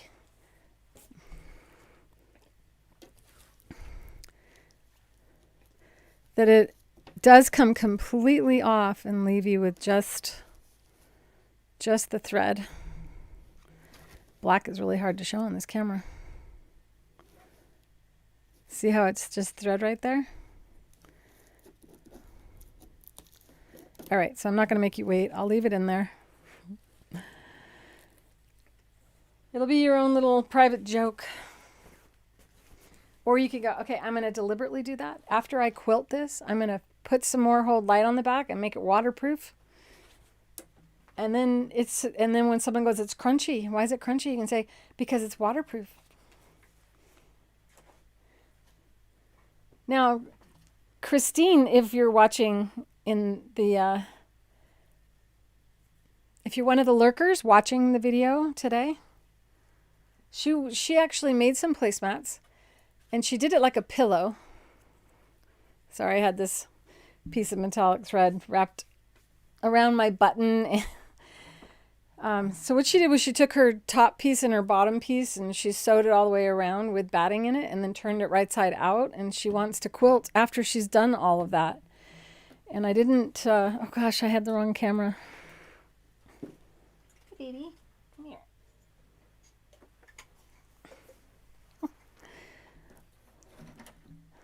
This is something I want to do. I love this purse. It is a disaster. And I was like, I would like another one.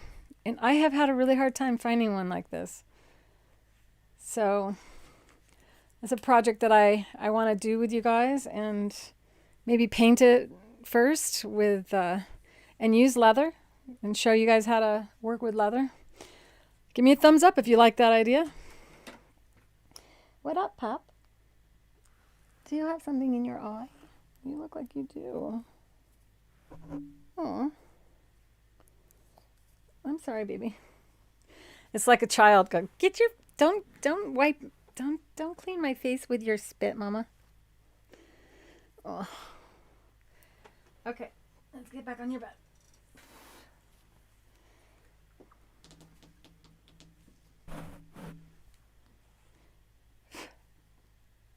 So I really don't want to finish this the way that she made hers, but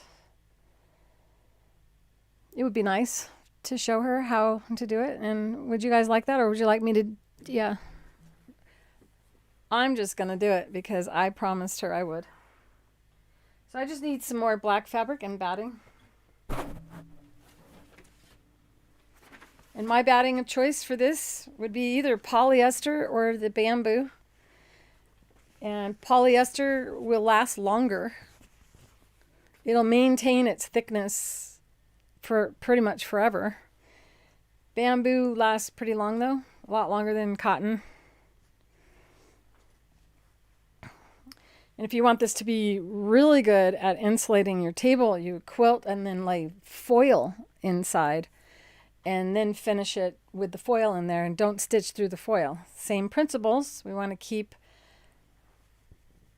whatever that, there is a batting, insulating batting, but you don't want to quilt through that.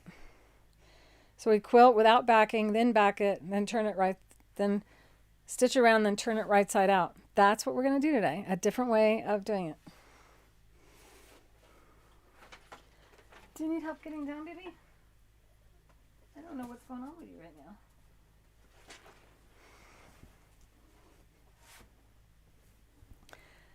The batting fuzz.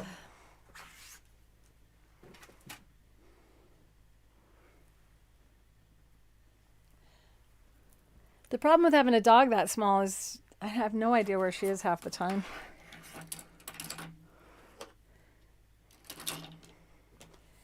I'm hoping she went out of the room.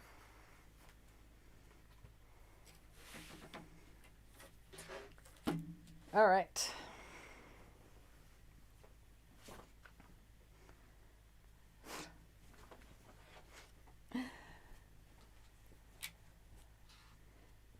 There's no straight sides on this because I have a small work area. So here's the, oh, that's right, she didn't quilt yet. So she made the actual sandwich, turned it right side out, and now she wants to stitch, so I have to follow that same thing. Which would be kind of cool. So if you buy something and it's already quilted, nope, you don't want to do that. That's just completely opposite of what I was thinking.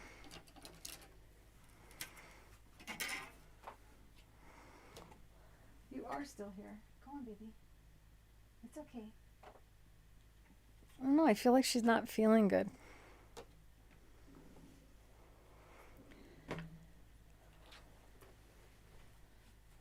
She might be hungry because she didn't eat when she should have. I'm going to go give her access to her food really quick. And I will be right back again. To take me a second to make sure that Tinkerbell is okay.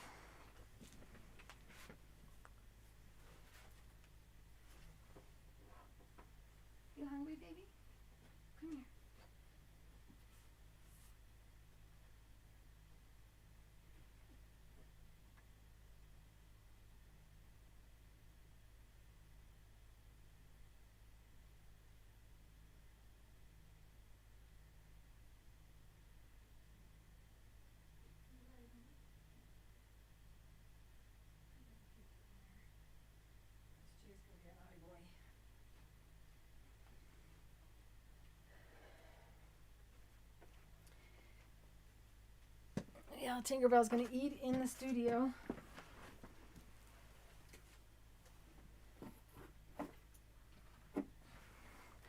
Because Chase has a habit of eating her food.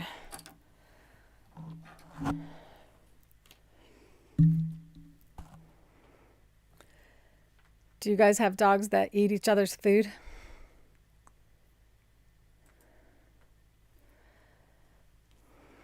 Hi, Sharon Halverson. Grandma Tink. Are you kidding?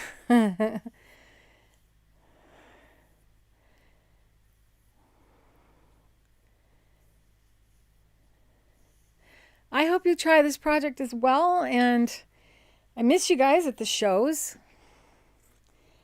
It's funny because I was talking to somebody this week and I recognized her voice and I could kind of picture her face from being at the shows. Sacramento was a really good show. The first time I did the Sacramento show, oh my goodness. All of a sudden I go, I just can't wait any longer. I have to go to the ladies' room.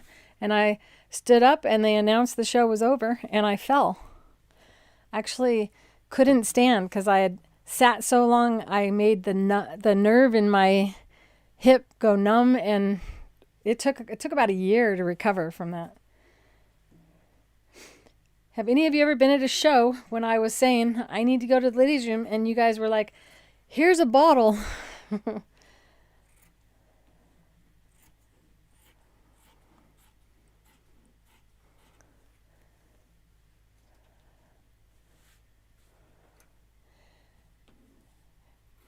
It would be easier with one dog.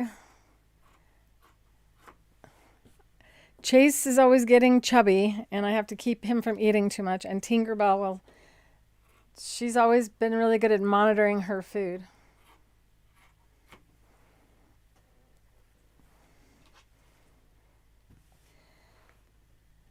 So we have lots of different ways of finishing things like this. One is to use my binding technique, where you do traditional binding.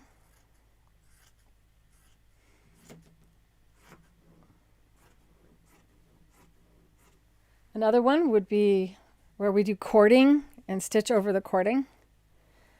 Another is the faux binding, faux piping binding, which is what you see on that Dresden plate flower applique thingy that I never finished. Each one of my binding techniques requires no hand sewing at all. So here I go again, rolling up something I should fold up.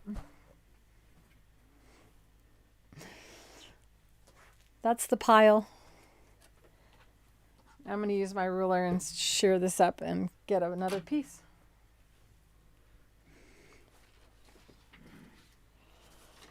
Do you guys know where I put my extra black fabric?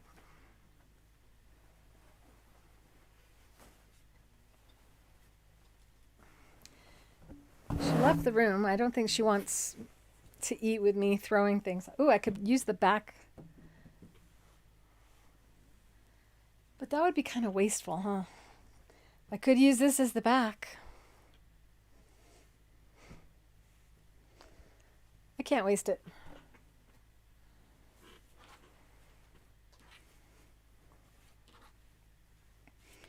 I am going to cut this first.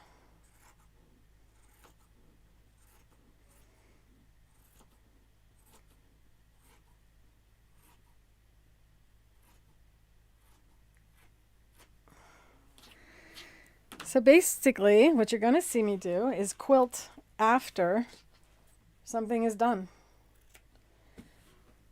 If you've ever been told you can't do that, now you know you can.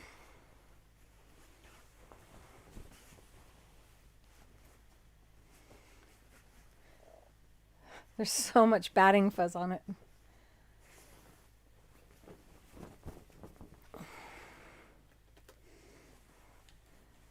Fold this thing in half and set it aside.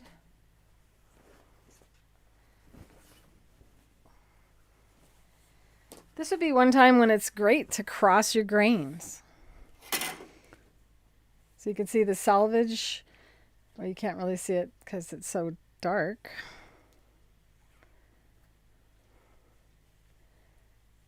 But the selvage is running along this side.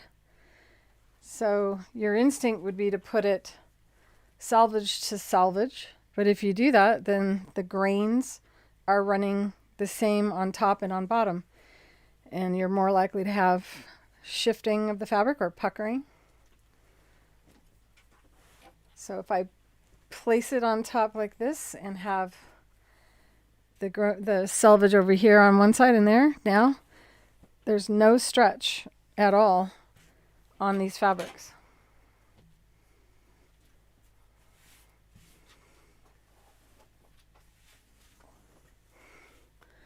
Am I saying selvage right, you guys? You have a cavoodle. Cavoodle. What's a cavoodle?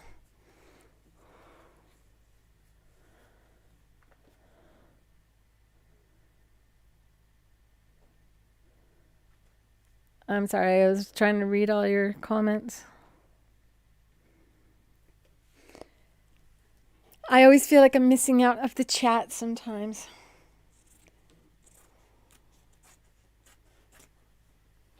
She's back.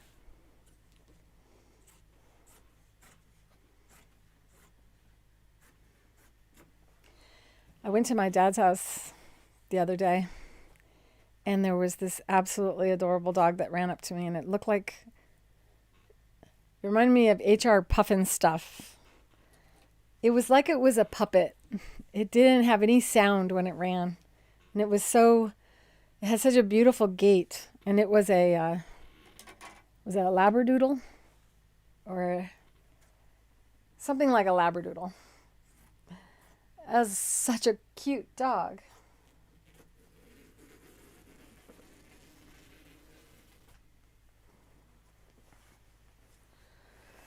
Oh, she's out of here again.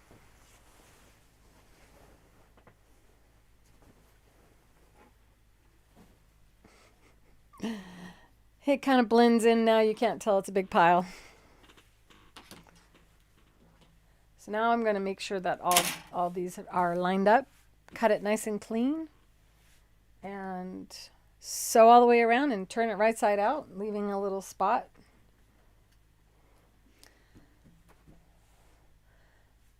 I just love this idea, and I think when I do this, I always think, wouldn't this be a beautiful pillowcase with the right fabric? And if you don't have the right fabric, I am leaning toward painting a quilt or painting all the fabric I need to make my quilt. And I'm like, well, I really should finish the quilt I started first.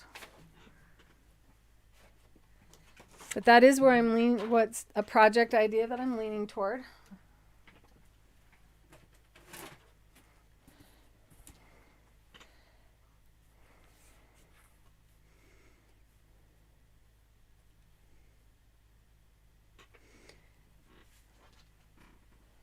Are any of you nervous about painting or inking your own fabrics?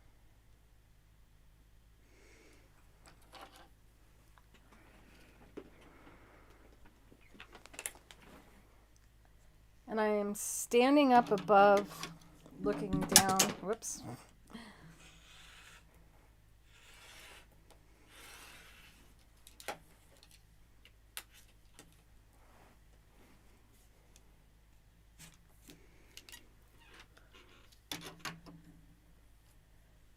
A Cavalier. I've never heard of that breed.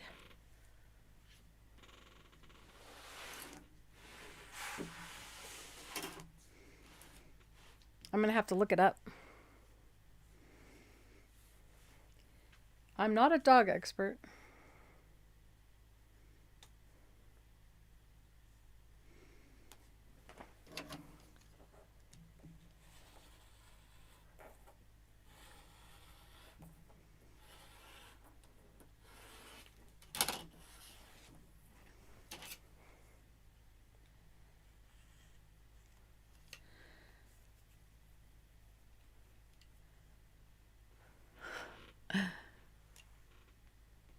I've only painted a wall, Sylvia. So I'm actually spinning around the entire caterpillar. which works well for me.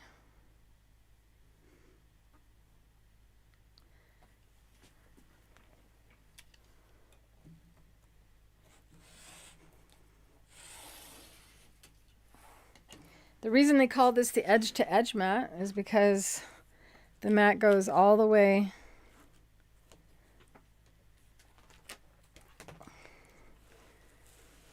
to the edge of the light tablet.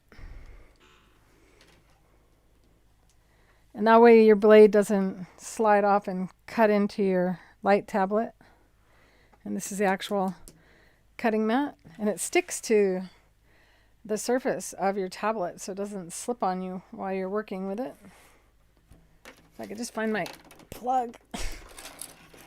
Somehow my machine is just not moving.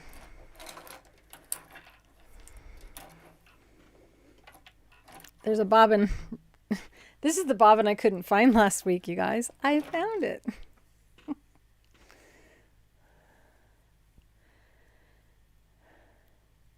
Wait, Amy, you made your own fabric for a quilt, right? Am I remembering that correct?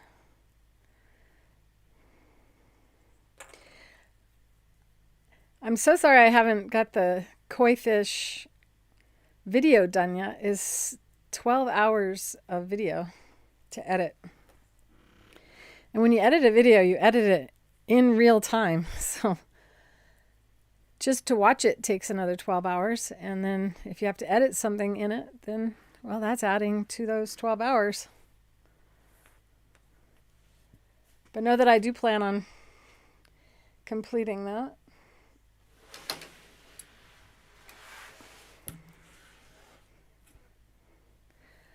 Last side, and then I can sew these together. Look at this. This is old. I wonder where the rest of it is. Can't use that as a lineup. I still can't part with it. I love this one for dark fabrics because the yellow lines show up so well. And it's an omni-grid ruler. My stuff traveled all over, and that's why I have I think I counted 18 rotary cutters, all of which have dull blades. I need to start carrying the blades on my site. These are the things you do not need to know about me. Last side.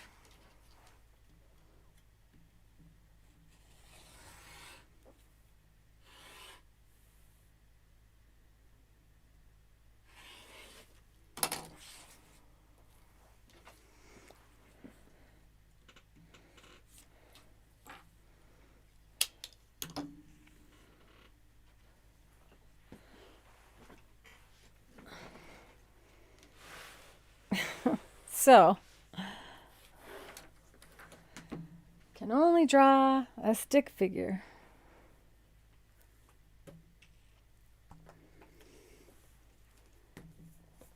So those words are not good words, not good self-talk.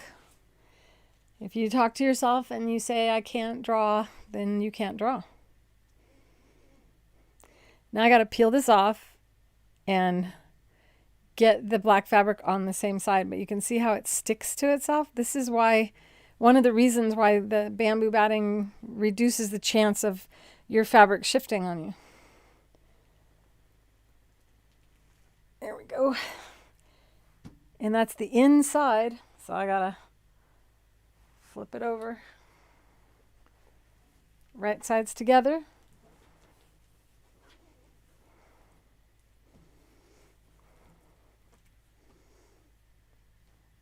And I got a clip to not forget to leave a turn. And I don't want to have the turning spot where this is. So I'm going to have the turning spot be on this corner. And I never leave a turning area on a corner. Always like as far, not as far in as I could go, but a couple inches in at least, because turning those corners, I only really need, because this is relatively thin. I only need about 3 to 4 inches. So I'm going to give myself 4 inches. And then the liquid-based glue is going to be an option for, should I use the liquid-based glue or should I just clip all the way around? Since we have 3 layers of fabric that we want to behave as one, the liquid-based glue is going to give you 100% coverage all the way around. But what I want to do is I want to make the batting adhere to the top. I guess I had this upside down. And it kind of filled up inside the lid. See, this is what live shows are all about. You get to see the broken needles and I didn't have my lid on tight and I had it upside down. I do have an issue with putting my lid back on.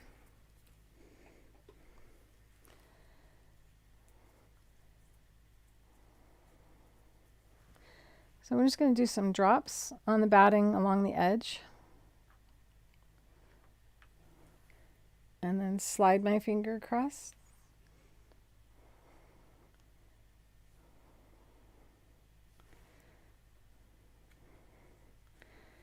And now that batting is secured to that layer.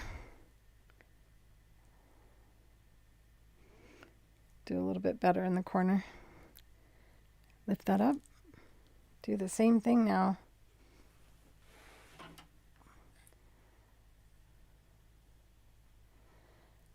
It got batting hair on it. It's fuzzy. This is water-soluble stabilizer in a bottle that's wet. And once it dries, it's stuck. But it's not permanent. So repeat that all the way around, except for the area you're going to turn. That we just leave open.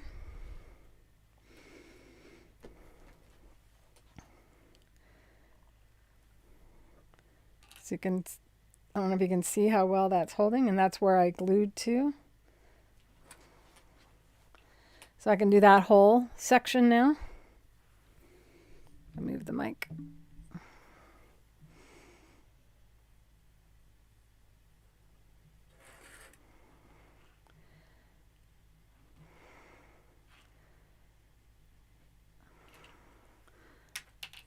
Caps are always getting in my way. That's why I end up losing them.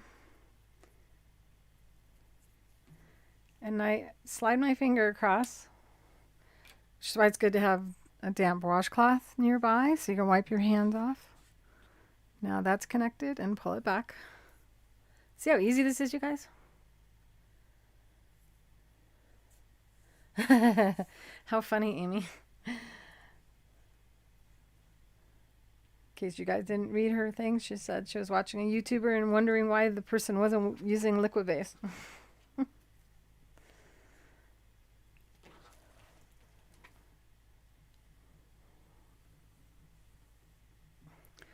She just doesn't know about it, apparently.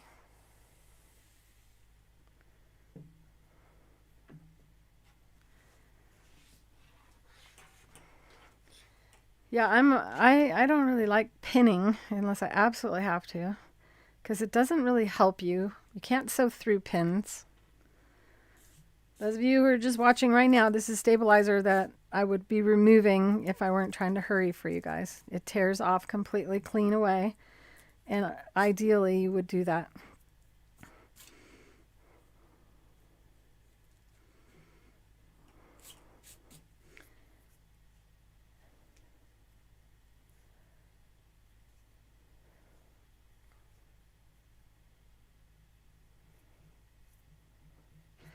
So every dot is a pin that you never have to use again. No pin, yay. No more pinning, yay, yay, yay. I don't like pinning.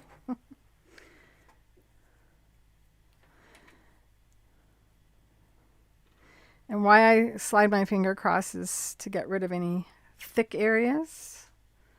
And so it dries faster. Because there's water inside of this.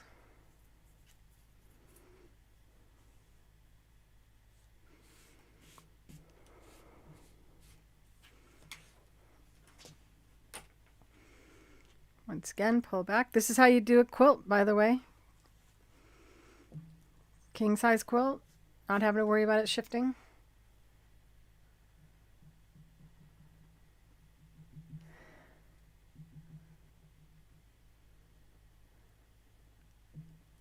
It'd be a good idea to stay within a 1/4 inch if you're going to use a 1/4 inch seam allowance.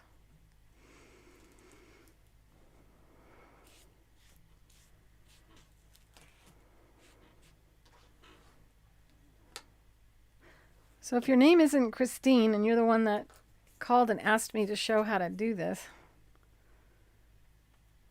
sorry that I remembered your name wrong. I got like 3 phone calls in a row, and names are what I struggle with. Now I'm going to go ahead and I'm going to glue to secure the batting, but I'm not going to glue to secure the top layers together where I have the clips. I am going to do it to the point of the clip though. So put the clip back. I guess I already glued it. No, there's still a little bit. And if you wait for this to dry, well, you'll have no shifting. Why? Because first off, we cross the grains. Crossing the grains locks the grains. So when a foot rides over it, it won't allow the fabric to shift in any direction, which makes free motion quilting with a foot, when you cross the grains, a pucker-less experience. So now I'm going to go all the way around, leaving the opening, turn it right side out, and then I'm going to quilt it. I'm going to use the Satinedge Foot for this. And since not everybody is experienced at my channel, the Satinedge Foot is one of my products. I invented this for a blind and deaf sewer who was taking tailoring. I invented this when I was 19 for her. She was in her late 60s when we met. So it's been a while. You can see the wire is connected to the white guide. And this nut allows you to change the position of the wire by turning it left and right. Each of the Creative Feet come with adapters to make it fit all sewing machines.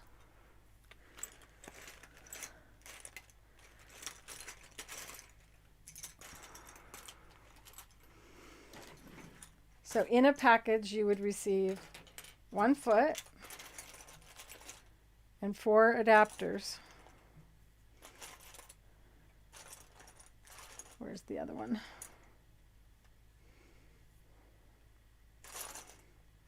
There it is. So this would be your standard low shank, which also goes on the featherweight machine.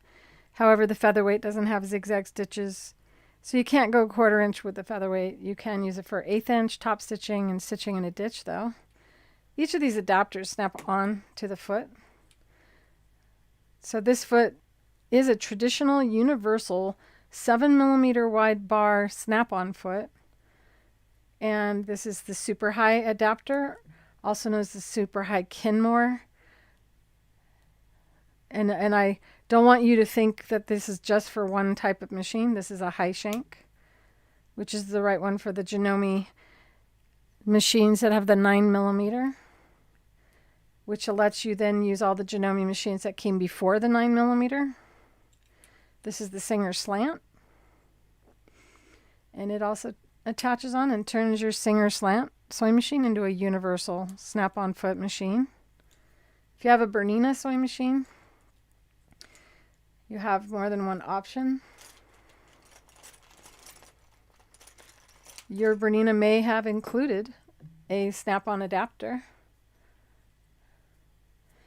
And then you can just snap our foot right on and then slide it up under your post and pull the lever down, and now you have a universal snap-on foot machine instead of a Bernina machine. Of course, you still have a Bernina machine.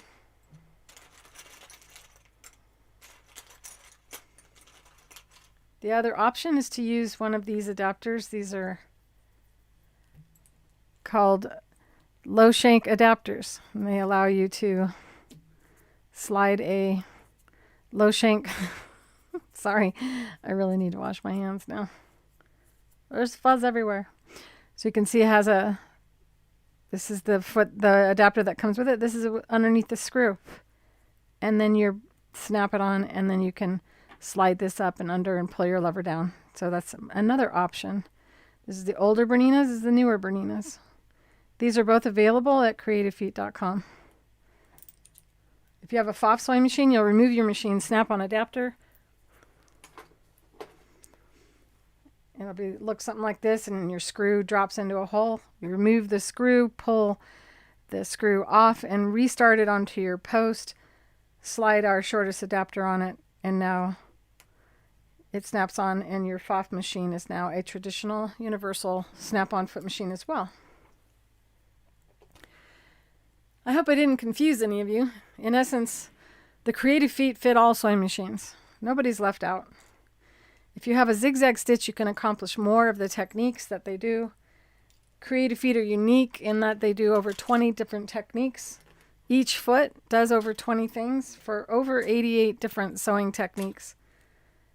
And that's why when you watch me, if you start watching a lot of my videos, you'll see me do a wide variety of different things with just this foot.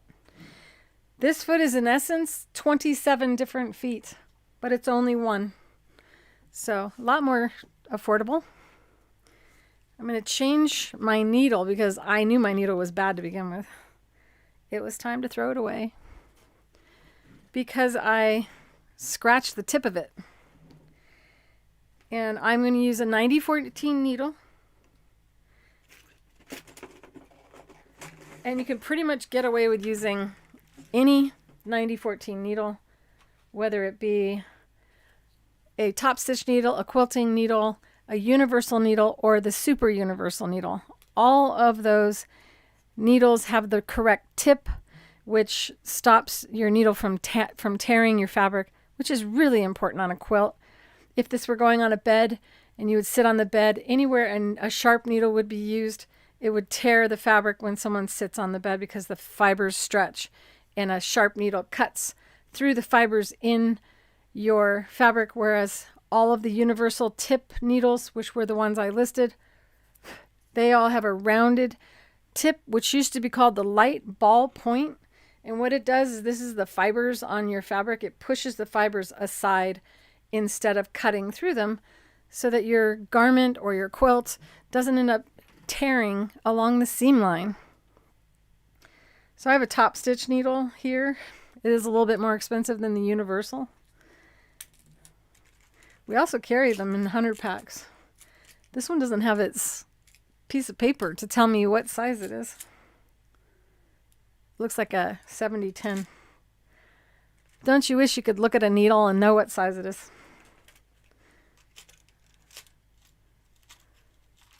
You can even use a stretch needle, but it is going to be your most vulnerable of those.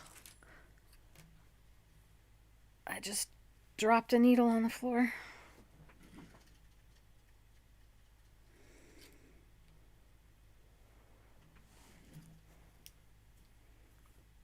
Or in my jacket. Ah, there it is.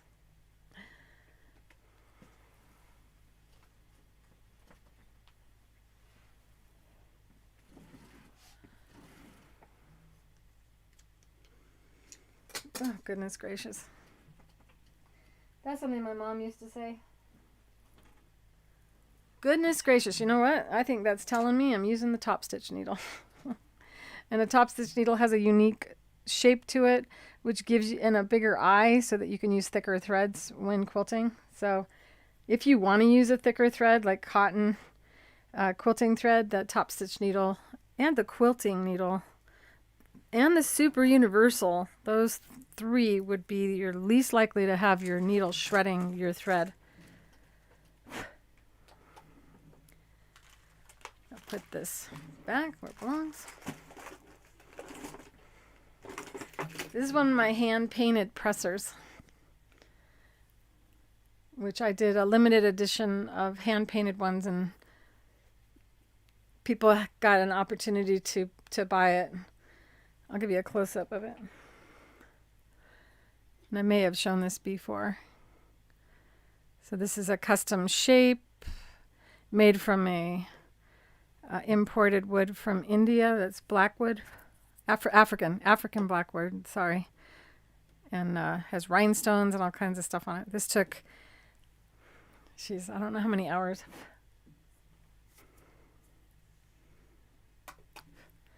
Too many hours to sell it for the price of what you get on our website now.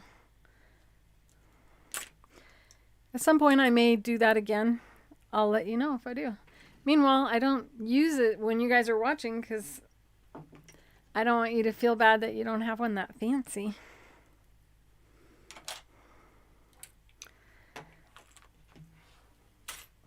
So I have lingerie thread in the bobbin. And I'm going to leave that in the bobbin. I'm evaluating what I'm about to do is quilt. Do I want my thread on the top to show? Or do I want it to be black? I got the accent of the beautiful fabric. I got the metallic thread on top, which is very dramatic. Should I quilt with metallic thread? Should I give it a try? Or would it detract from the overall project? Would it make those beautiful florals not show up as much? So this is what I'm thinking. So maybe another color that is in this fabric that's more subdued, so it will show up but not overtake. Should I do green? You guys evaluate these colors while I look on my rack. Should I do this rusty color? Remember, this is what we have on the fabric right now. So we want that to show up. So what color should I use to quilt all the black areas?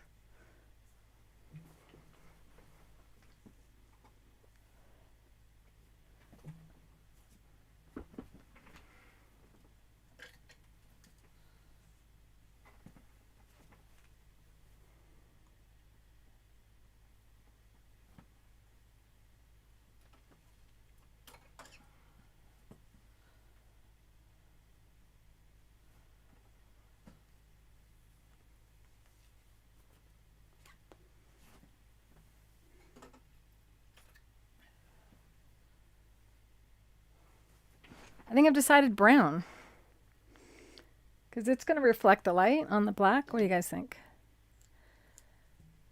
None of you are even saying it, or my chat's frozen? No, you guys are just not even communicating with me. I think I should just end the video if you're not going to communicate with me. I got to end at 5. So I'm going to stop teasing. Brown, I think. And this is the PolyFast thread, but the Invisifil thread would be more forgiving and less likely to upset you if your stitches don't line up the way you intend them to. Invisifil thread is 100 weight and it drops deeper into the fabric and shows up less.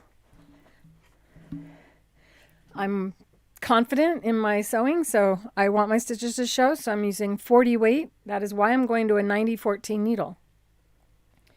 If you want to use the 100 weight thread, you're able to go to a smaller needle. So you can go all the way down to an 80-12 and do stitches that are closer together without having as much. You can do smaller designs, which is a technique that I developed years ago called micro quilting. So we use a 80-12 needle, 100 weight thread, and we could do teeny tiny little feathers. It's something I have a project planned for you guys for the school for that, for micro quilting.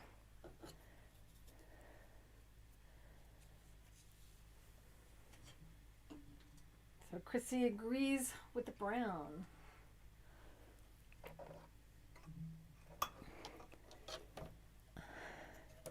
And the first thing I got to do is sew around and turn it right side out. It's just so not the way I would normally do it. But you never know what exciting things happen when you do something a different way. There's the needle.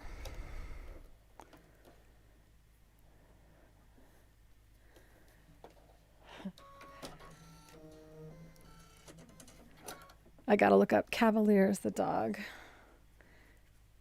Okay, I need to put my machine snap-on adapter back on. And I had it.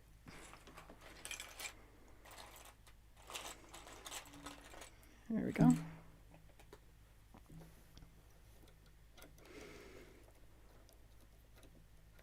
Red. We'll save that for Christmas, Veronica.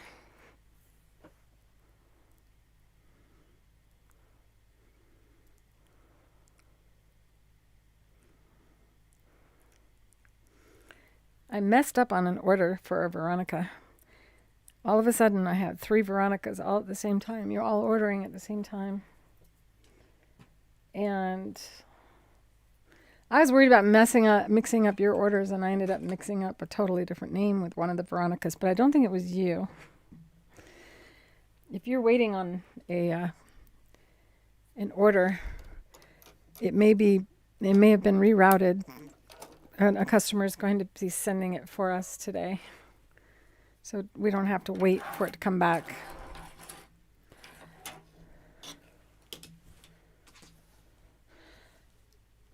So now, should I sew with the batting up or the batting down? I'm going to sew with the batting down.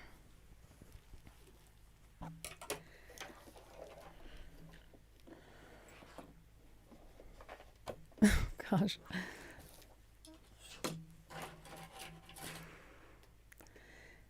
I got all this stuff over here, which is a bad habit.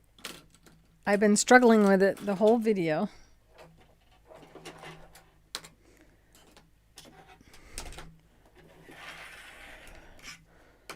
I'm gonna move it over. Who needs that many scissors out at once? Not even me. Nothing back there? Okay. Now I'm selecting a 1/4 inch distance from the needle and the guide. And you can do this with a measuring tape if you like. This is not that precise. I don't need to worry about it. This is thicker fabric, so I'm reducing my foot pressure on the fabric. It's normally set at 4. I'm going down to 1 on my pressure. If you go too light on the pressure, well, you may move the fabric too much and unintentionally not sew as straight. Another thing to do if your fabric is thicker is when the sewing machine needle makes a stitch, well, less of it's going to show up if you don't make the stitch longer. So we're going to lengthen the stitch as well. I'm using a straight stitch, left needle position.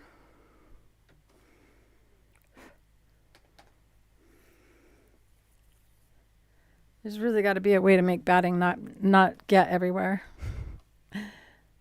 So I'm moving my needle over to the left. Could have gotten a closer shot of this.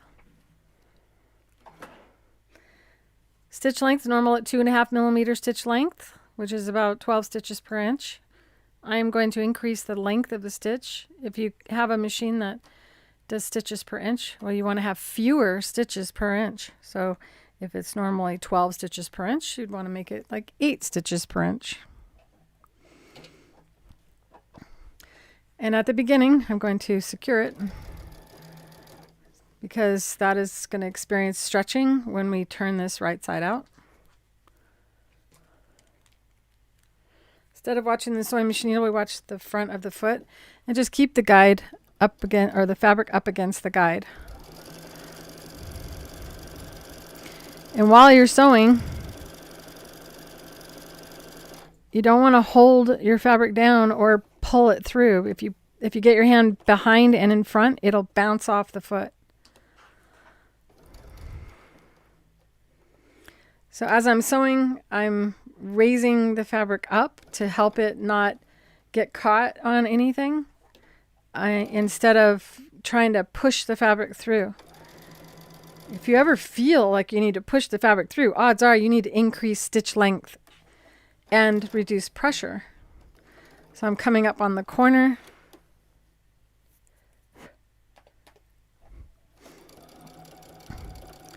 And when I reach 1/4 inch away,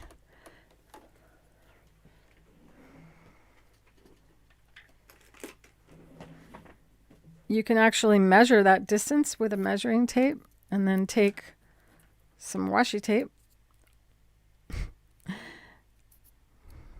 which is like a skinny version of painter's tape or artist tape. It doesn't leave any residue on your machine. Then you lower your needle and lift and turn. Now I don't have to measure the next few times every time I go around a corner. This is definitely something that I do when I do binding as well.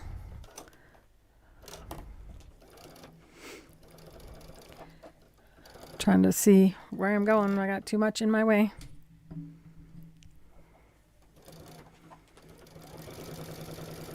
And as I was showing before, I'm cradling the fabric. I'm raising it up. And now I have my bolt, my cushion under my elbow again, so that I'm not using the muscles in between your shoulder blades. And this is right in my line of sight. So I'm trying to look around it, which is not healthy. You wanna always have your body in a straight up and down position as best you can. Are you guys having fun? You're so quiet. I can't hear you. You know, if I can't hear you, the only way I know what you're thinking is if you type. So see how I'm not controlling the fabric. I'm letting the foot and the feed dogs determine. And because I designed it for someone blind, you don't have to keep your eye on it, but your brain will be a little bit nervous to not do that. If you do this, you can cause it to not go straight at all. So remember, your support, you're an assistant to the sewing machine. Let the machine be in charge.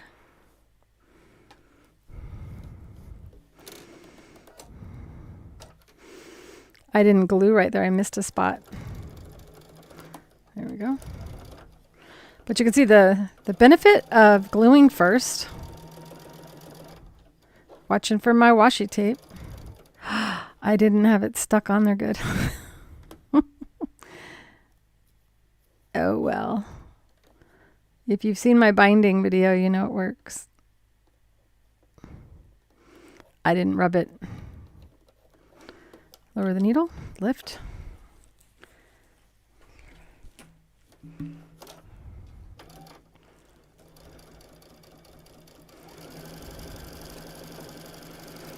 Zoom, zoom, zoom.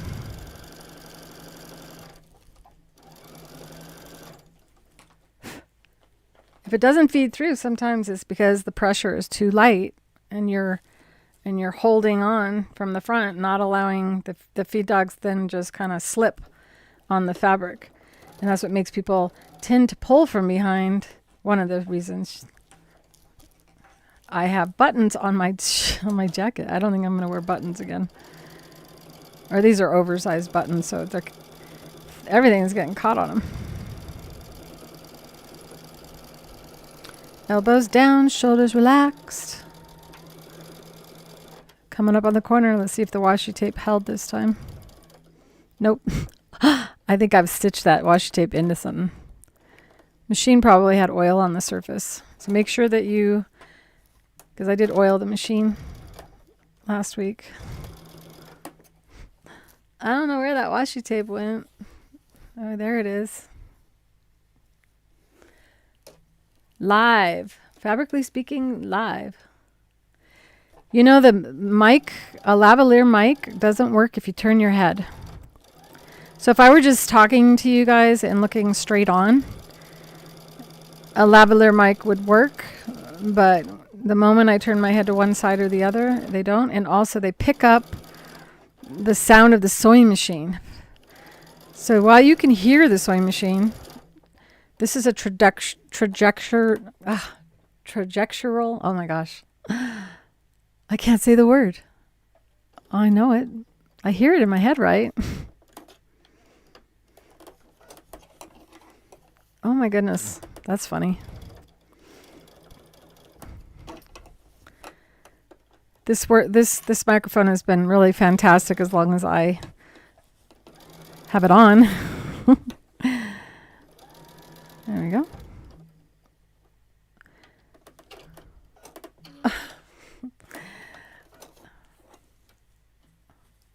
still trying to think of the name of the microphone.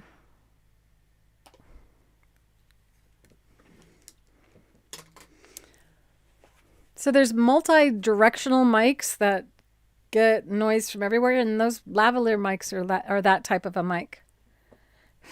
And I've been filming and using mics since they came out with VHS cameras, and they were not very good for sound as well. They had a mono sound. They've gotten a lot better. But the second I do that, if the mic is here, you would not be able to hear me, just like you can't hear this. I just need to not complain. On the corners, I'm going to trim across.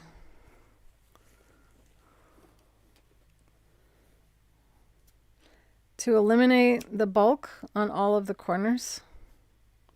But black fabric sure does not show up good.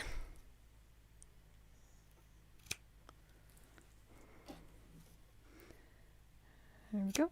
And one more. Just don't cut through your stitch. And then we have our little dog ears. I talked in my doggy voice and Tinkerbell came to me.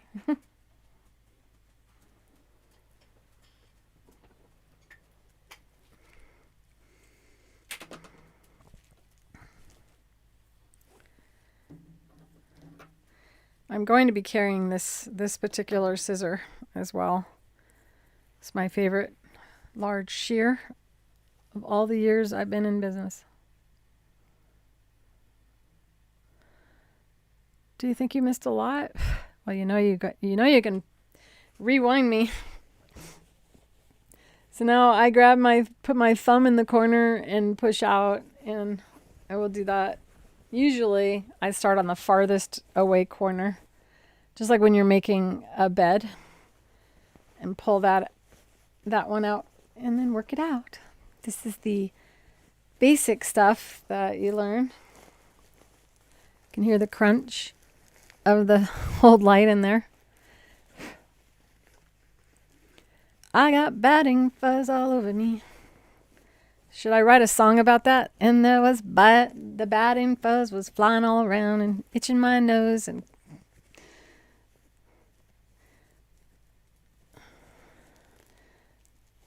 where's my presser?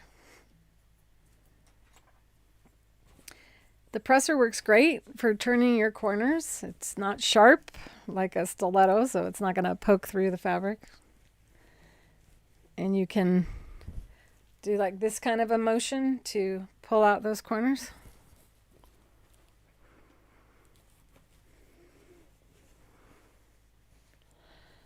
Yes, we are good to go on shipping to Australia again.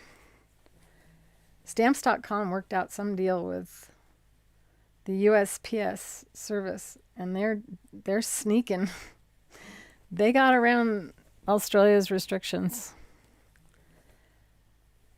I should probably not even say that out loud. Just know that I wasn't the only one not able to ship, and still am not. And the prices did not go up, so we're really happy about that. You just may receive 2 tracking numbers. Oops, you're not seeing anything. Well, that's boring. I got this camera not in the right spot. The overhead. This is the same kind of thing you do with your elbows down. Whenever possible, elbows down, shoulders relaxed. Better for your body.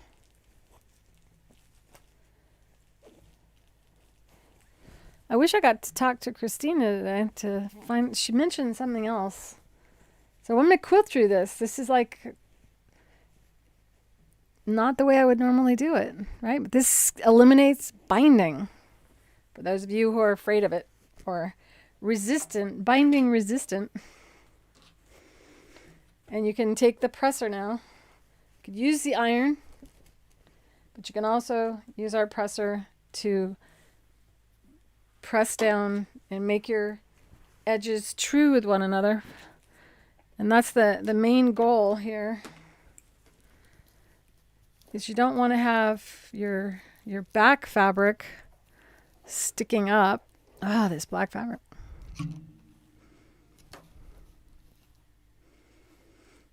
Wow, I don't know if I can even show that.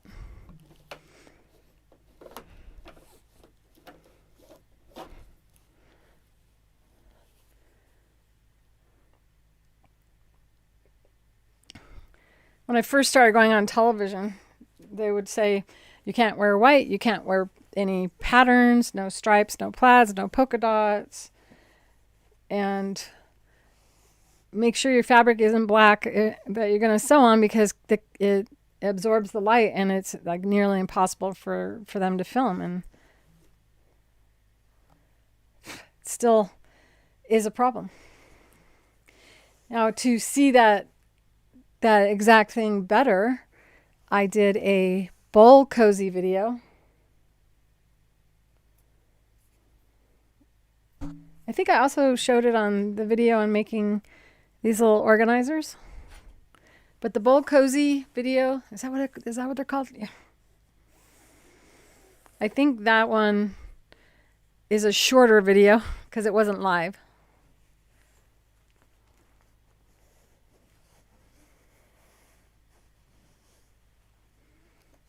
Oh yeah, I gotta let punch. Is it? I got batting in my eye.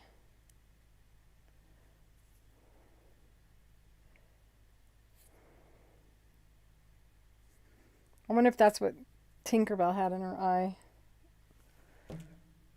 Once before I had to go in the bathroom to get it off my eyelashes. I'm hoping I can just grab it. Okay, so this is a trick. I take my fabric like this, and on the edge of the table, go like this. Have any of you ever done this to press your fabrics when they're thick like this? I'll be right back, you guys. I can't. I'm not even gonna put the message up. I'll be right back. Hi, Tink. Watch out, sweetie. I got something in my eye.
Sorry, guys. All right. I had to use eye drops. My. All right, I am going to iron this because it's just the right thing to do. Put my tools away. And I have this wonderful thing that one of Sandra, who hasn't been in the live for a long time, sent me this as a gift to help me find my glasses. So it's like It's for your glasses. I love it. And I have overstuffed it. We'll see how well it can handle that. Too much on the table at once. That's where I had my liquid-based glue and I put it in upside down. So don't do that. I usually clean after the show, not during it, but I gotta use this for the iron. Hi Tink, you need my help? There you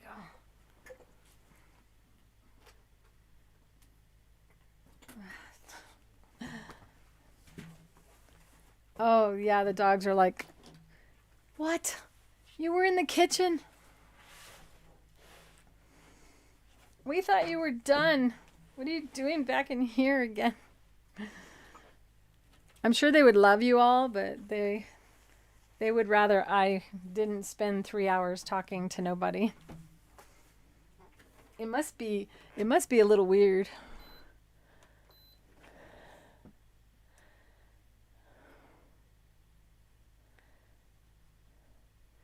Yeah, I gotta let Punch with Judy is who would be carrying the Creative Feet products in Australia.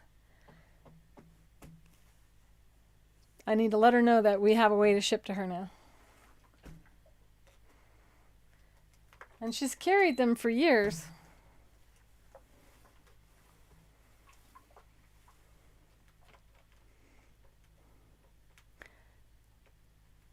So, if you're...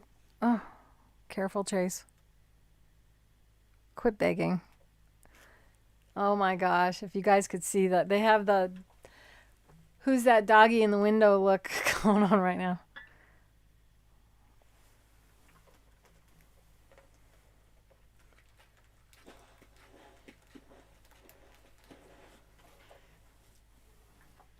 Well, I can't quilt the whole thing for you because I have to leave to drop something off.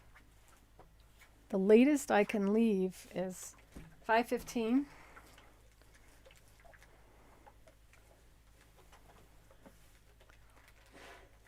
This actually is a nice look, having it be turned like this, isn't it, you guys? It's just nice and clean, except for the batting fuzz and chase hairs.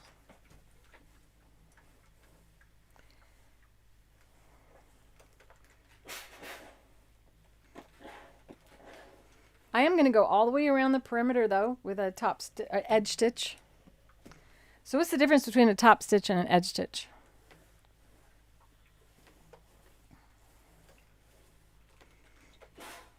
So the Satinedge Foot is a top stitching, edge stitching, pin tucking, 1/4 inch, 1/8 inch, scant 1/4 inch, stitch in a ditch, applique foot, blanket stitch applique foot, edge joining, t-shirt hemming,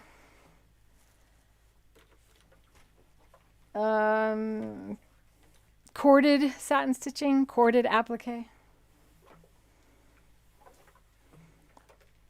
and more. And it's true pin tucks, by the way, not the faux pin tucks.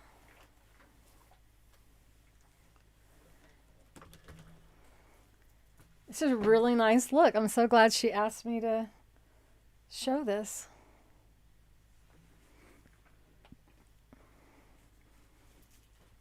So now I have to close this up.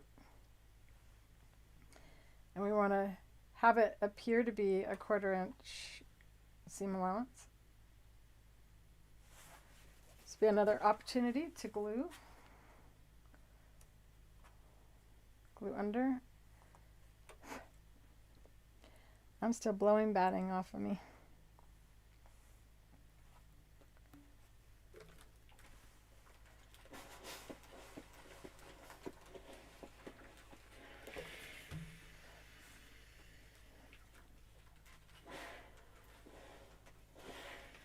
If you can't get your fabrics to butt up against one another equally, then you want the top to be sticking out further than the back.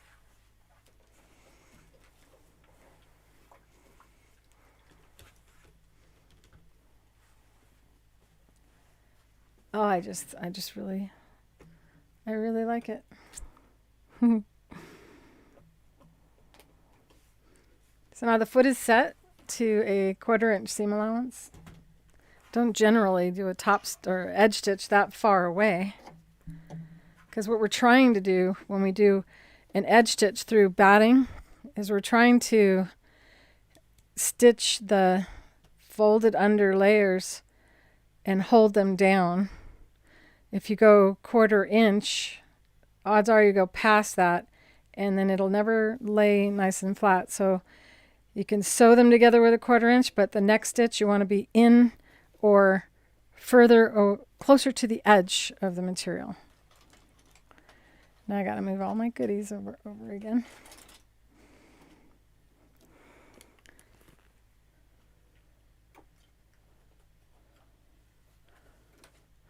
And I'm going to start where my opening is.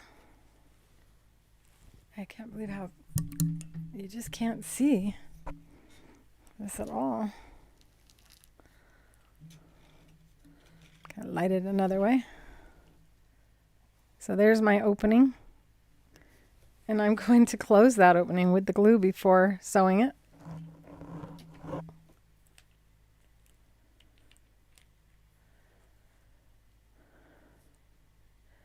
Oh, I remember talking to you, Chrissy.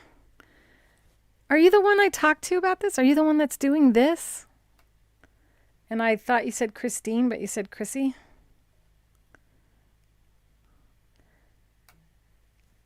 I talked to too many people this week. But I do remember your story.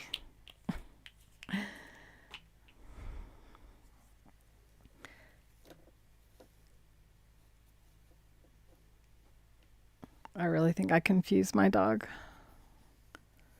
Who is she talking to? I think we have a crazy mama.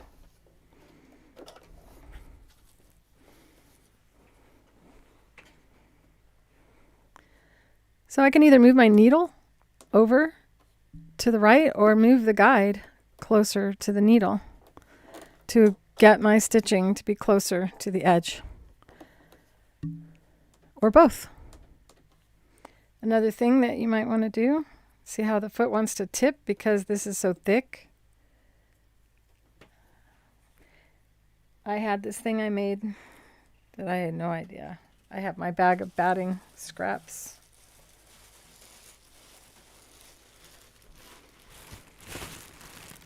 This is where I put all my clippings.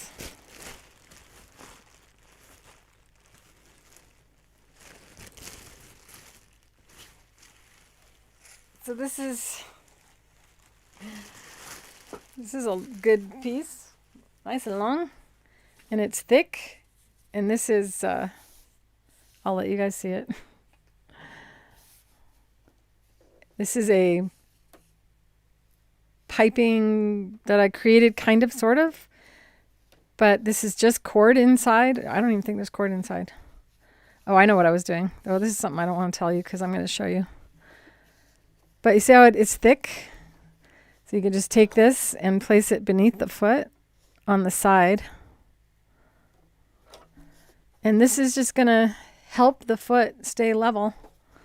And if you've seen me do this before, you know. I'll go back a little bit.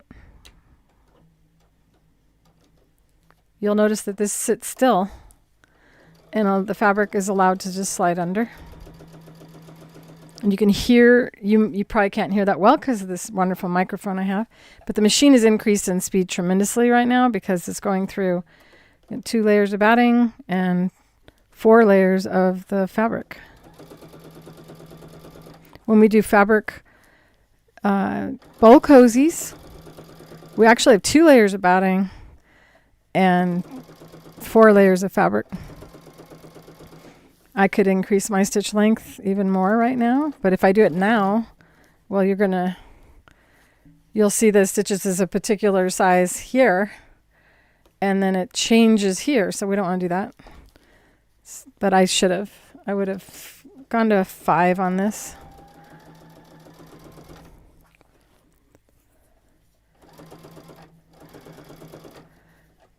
I call this a crutch for the foot.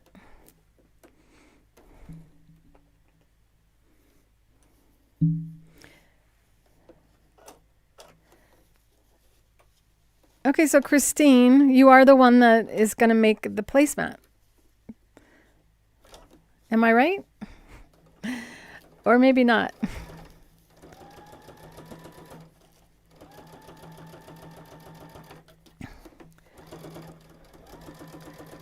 I'm going to come up to the corner and I'm going to lower my needle. And the goal is to lower the needle in the same distance away from how far away I am from that side. And I think I have one more stitch to do.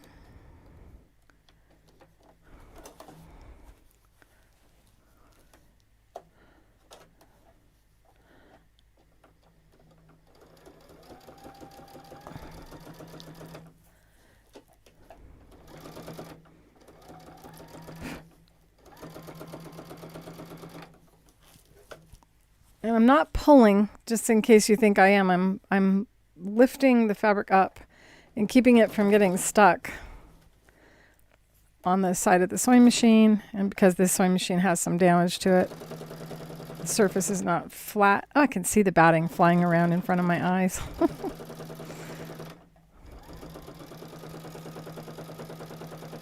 So lifting up rather than pushing down. If you see it kind of getting bunched up there a little bit, then you just stop and lift. And you probably will experience that more on one side than the other because of the direction of the weave of the material.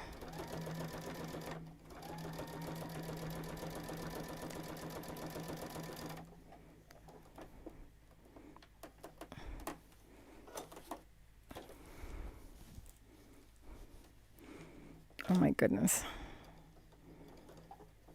Chase just passed gas.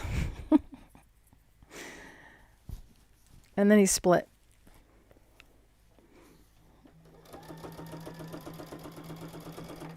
Well, that was something that I never thought I'd ever say on a video.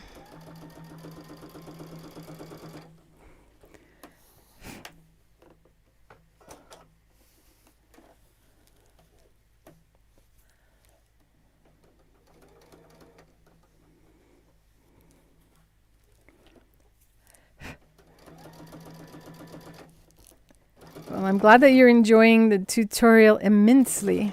I love these words.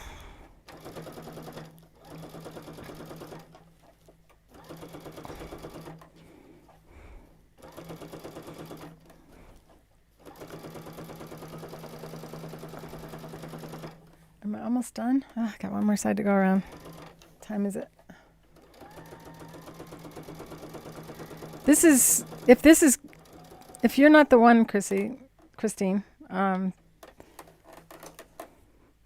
whoever it is that is making these placemats is already to this point, and then she wanted to know how to quilt. So I have to show you a little. Come on, let's get this done. We're almost done with this stitch. If I didn't get batting in my eye and have to leave the room.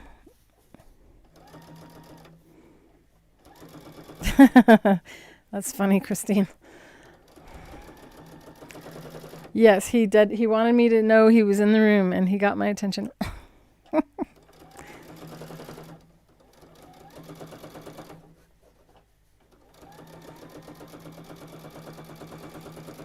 I'm going to take some good pictures of this and put it in the school so you guys can see how this stitch looks, because right now it's just too dark of a thread on such a dark fabric.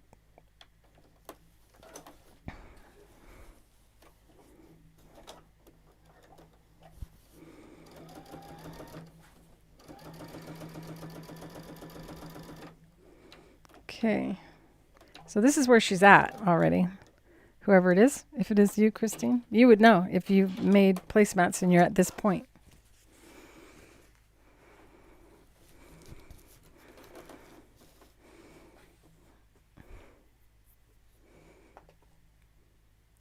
It's just so pretty. I'm not going to quilt with all this fuzz on here. I have to get the fuzz off, or I'll be trying really hard to get it off underneath all the stitching. And Stick and Tear, the Green Frog stabilizer is great for getting lint off things. You guys might have lint rollers. It's not something that I have handy, but I usually have little pieces of the stick and tear handy.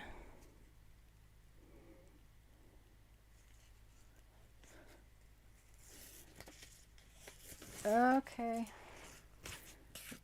I talked to her right after I talked to you then, Christy.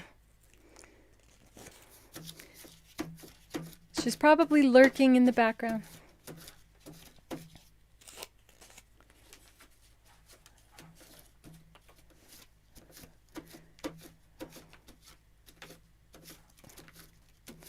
It's just quite impressive how fuzzy the batting is. It's amazing it holds together at all. But boy, does it. Because I have stuff that's 12, 13 years old that's still fluffy and thick batting inside, even though it's been washed many times and handled by hundreds, if not thousands, of quilters as they were examining the work.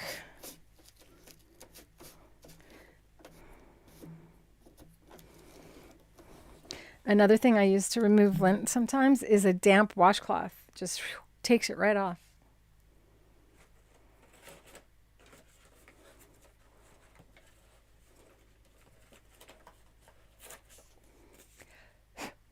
Goodness.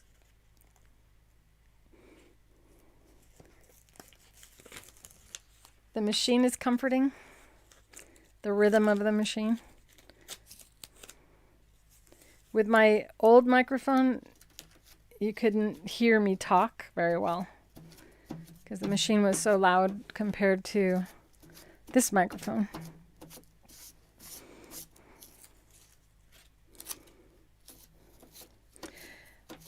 I have people say that they listen to me as they go to sleep at night and my voice puts them to sleep. You need to do a meditation video or a video to listen to before you go to sleep, because you put me to sleep really good at night.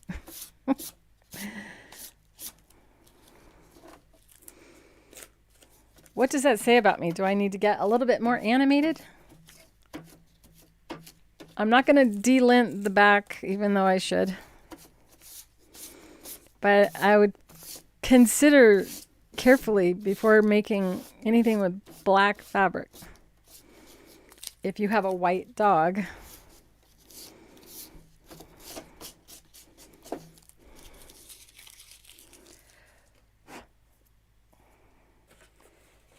I've got lots of scraps of stick and tear. Almost done with this boring part. I'm so glad my eye doesn't have batting in it anymore. What time is it?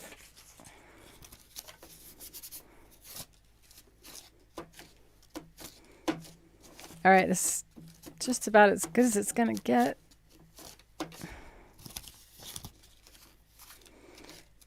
They have these air cleaner vacuum thingies that you can set up in your garage to catch sawdust. If it didn't make noise, I'd set one up in here to suck the batting out of the air when I'm filming. Oh well. Okay, so now we're going to use the Octi-Hoops again, and this time I'm going to not use any stabilizers at all and remove the foot and the snap-on adapter. And I completely forgot to tighten my snap-on adapter and turn off the iron. Oh my goodness. It's so dangerous to forget to turn your iron off.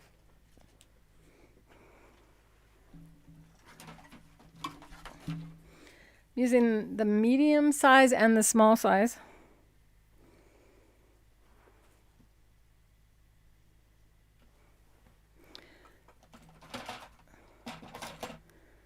I have stabilizer on both of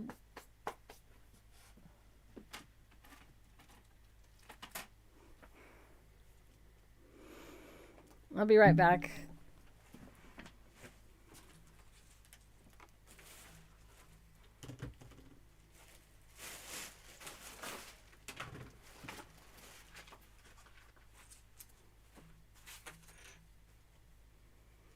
You guys think about what I should make with a big section. Okay, I'll give it to you right side up. So you can see this right here all the way up to here. What should I make with that big section right there?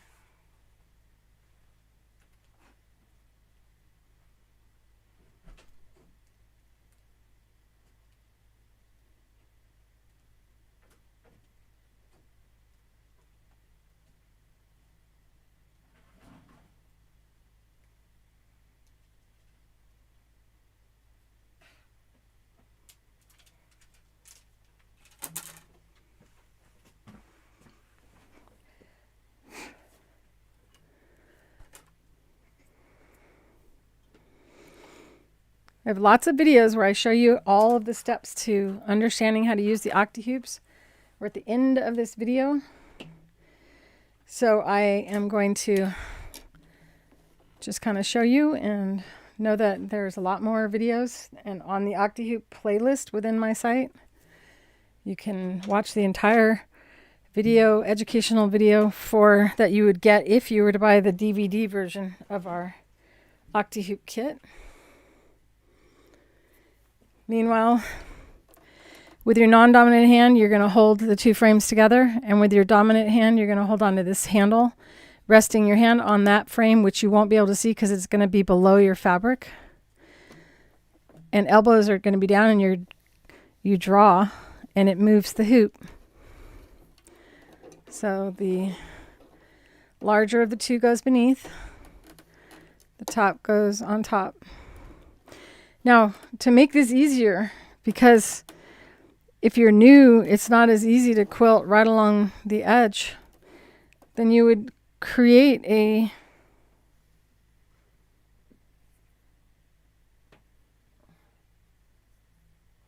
trying to think of what I could have you do. I would make a piece. What happened to that? I just had it. That long piece of piping.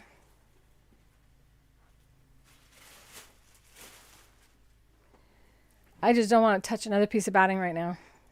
But if you were to have a long piece of fabric that has batting in it, and you can do a basting stitch all the way around to increase the size of this placemat, and then you'll remove the basting stitch afterward, then you don't actually ever have no fabric where the hoop is on the machine, and it'll be easier for you. Or you can opt to use a foot for this, and that will make it easier to quilt all the way to the edge. So I'm gonna start by echo quilting around the design, because when you have a pattern like this, that is where people's eye is going to be drawn to. And I may use a foot. I don't know yet if I need to. Probably. And I got something in my way over here. This is part of my butterfly machine. There's too much stuff in the way. There's some Christmas fabric because I'm going to be doing Christmas projects. I'm not just going to make Christmassy things, though. We're going to make Christmas presents.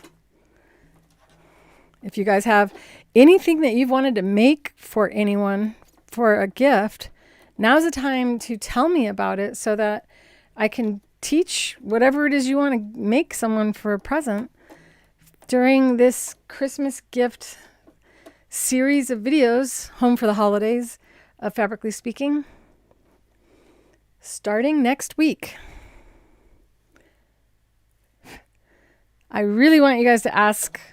It is wonderful to hear what is on your list of things that you would want to sew.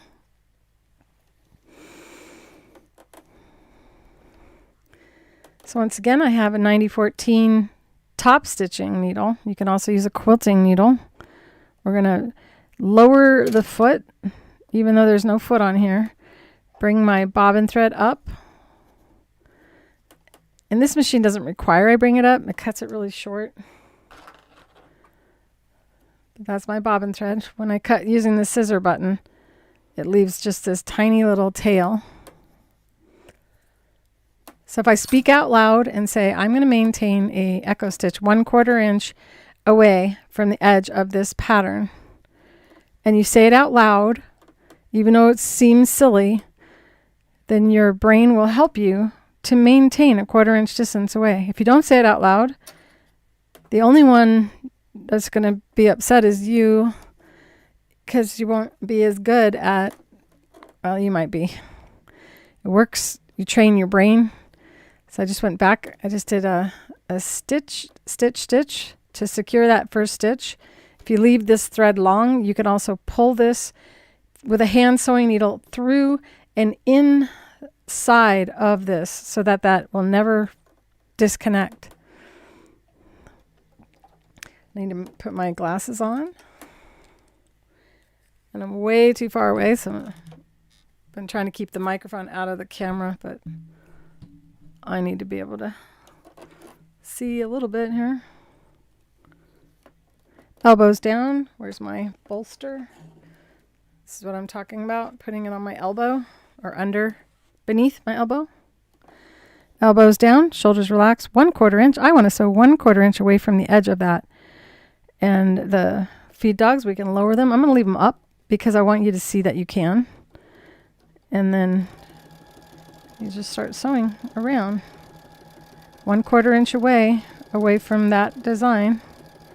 I want to sew 1/4 inch away from that design, repeating, training your brain, helping you automate your function so that you're not thinking while you're sewing. 1/4 inch away from the design. My thread fell off of something.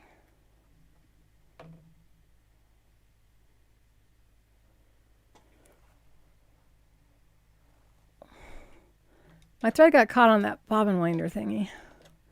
I really don't like it. It's one feature I wish Baby Lock did not create. The cutter on the bobbin winder. So when I want to shift, I just scoot the bottom frame. Just scoot it further away. And then scoot the top. And then you can switch by moving the handle, or you can just move the hoop around like that as you go. Whatever your brain starts to do is right for your brain. Oh, I didn't get away with it.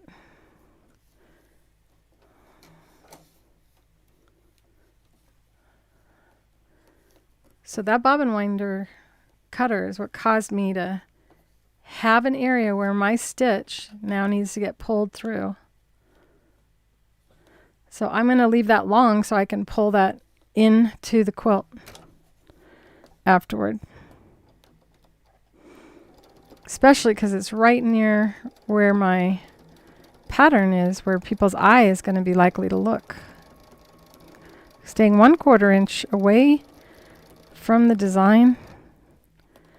Slide the hoop. Why don't I lower the needle? Because I can see where my needle is. Notice that I'm able to do this despite the feed dogs being up. Slide and slide. Staying 1/4 inch away from the design.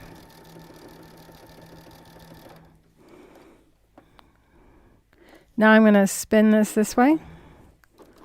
And I may change my mind. So this fabric is likely to not be held down enough by this. So I am going to change my mind and go this way. And now I do what's called a scissor hold. And that's where I take my fingers and insert them like that into it. But this is how I do it. How do I do it? And I do it on both sides. So I am just a little bit holding that fabric. But I want this to be over here.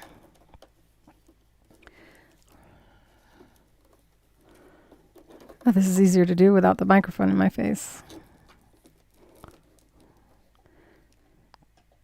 So I'm just adding a little bit of tautness. Slide, slide.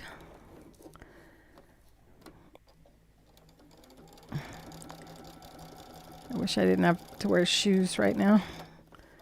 Slide, slide. And sometimes people think that I'm moving this more than I would with other methods of quilting, but really you would be stopping, lift your hand, move your hands over. So the difference is we have these frames that we're moving, but we also have eliminated the foot that gets in your way and makes it hard to see how far you are away from something. My elbow pad moved. Elbows down, shoulders relaxed. Stay 1/4 inch away from the design.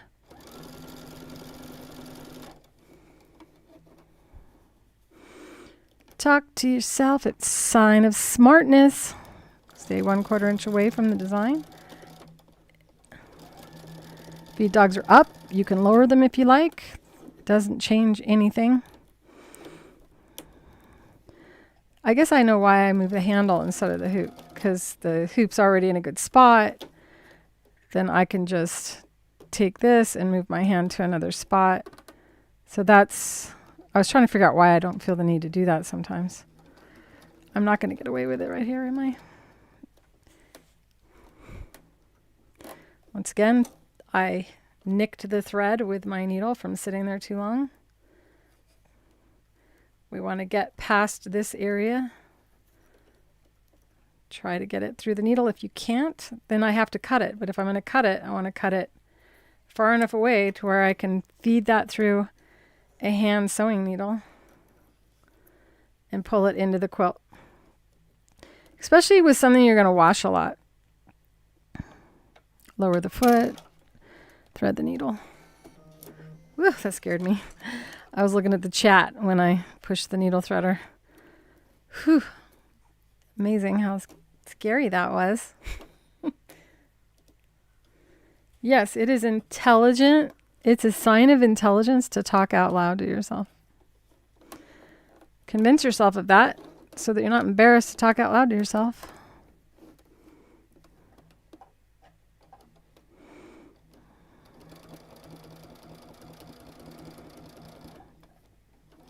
I shouldn't have started in a point. Okay, so all these threads we take through a hand needle and pull into the quilt.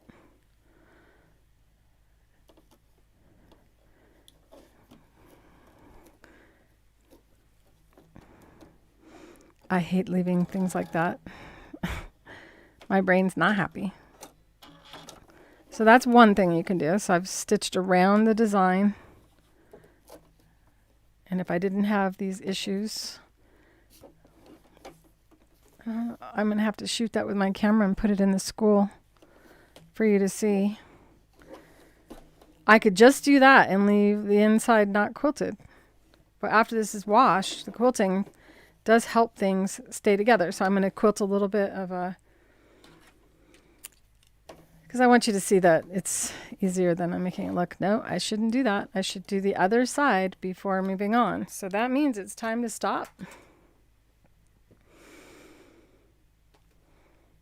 Better to stop than to go, darn it, if I just stopped, then I would like this more.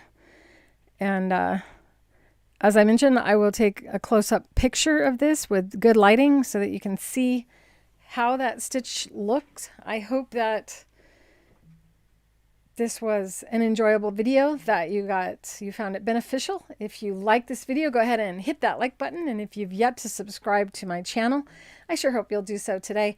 And don't forget, I have a free online school called create.clarerowley.com. Actually, it's called createwithclarerowley.com. It is located at create.clarerowley.com. And I need to run to UPS and not let someone down, especially the closer it gets to the holidays, the more we try to ship every day, and so that nobody's presents get delayed. I want to ink next week, but I may do this next week. It's very similar to the pumpkin, except for it's easier to finish it in the end. And honestly, I would like one of these, like this big under my feet on my desk to kind of just lift my feet up. Not my sewing machine, but my desk.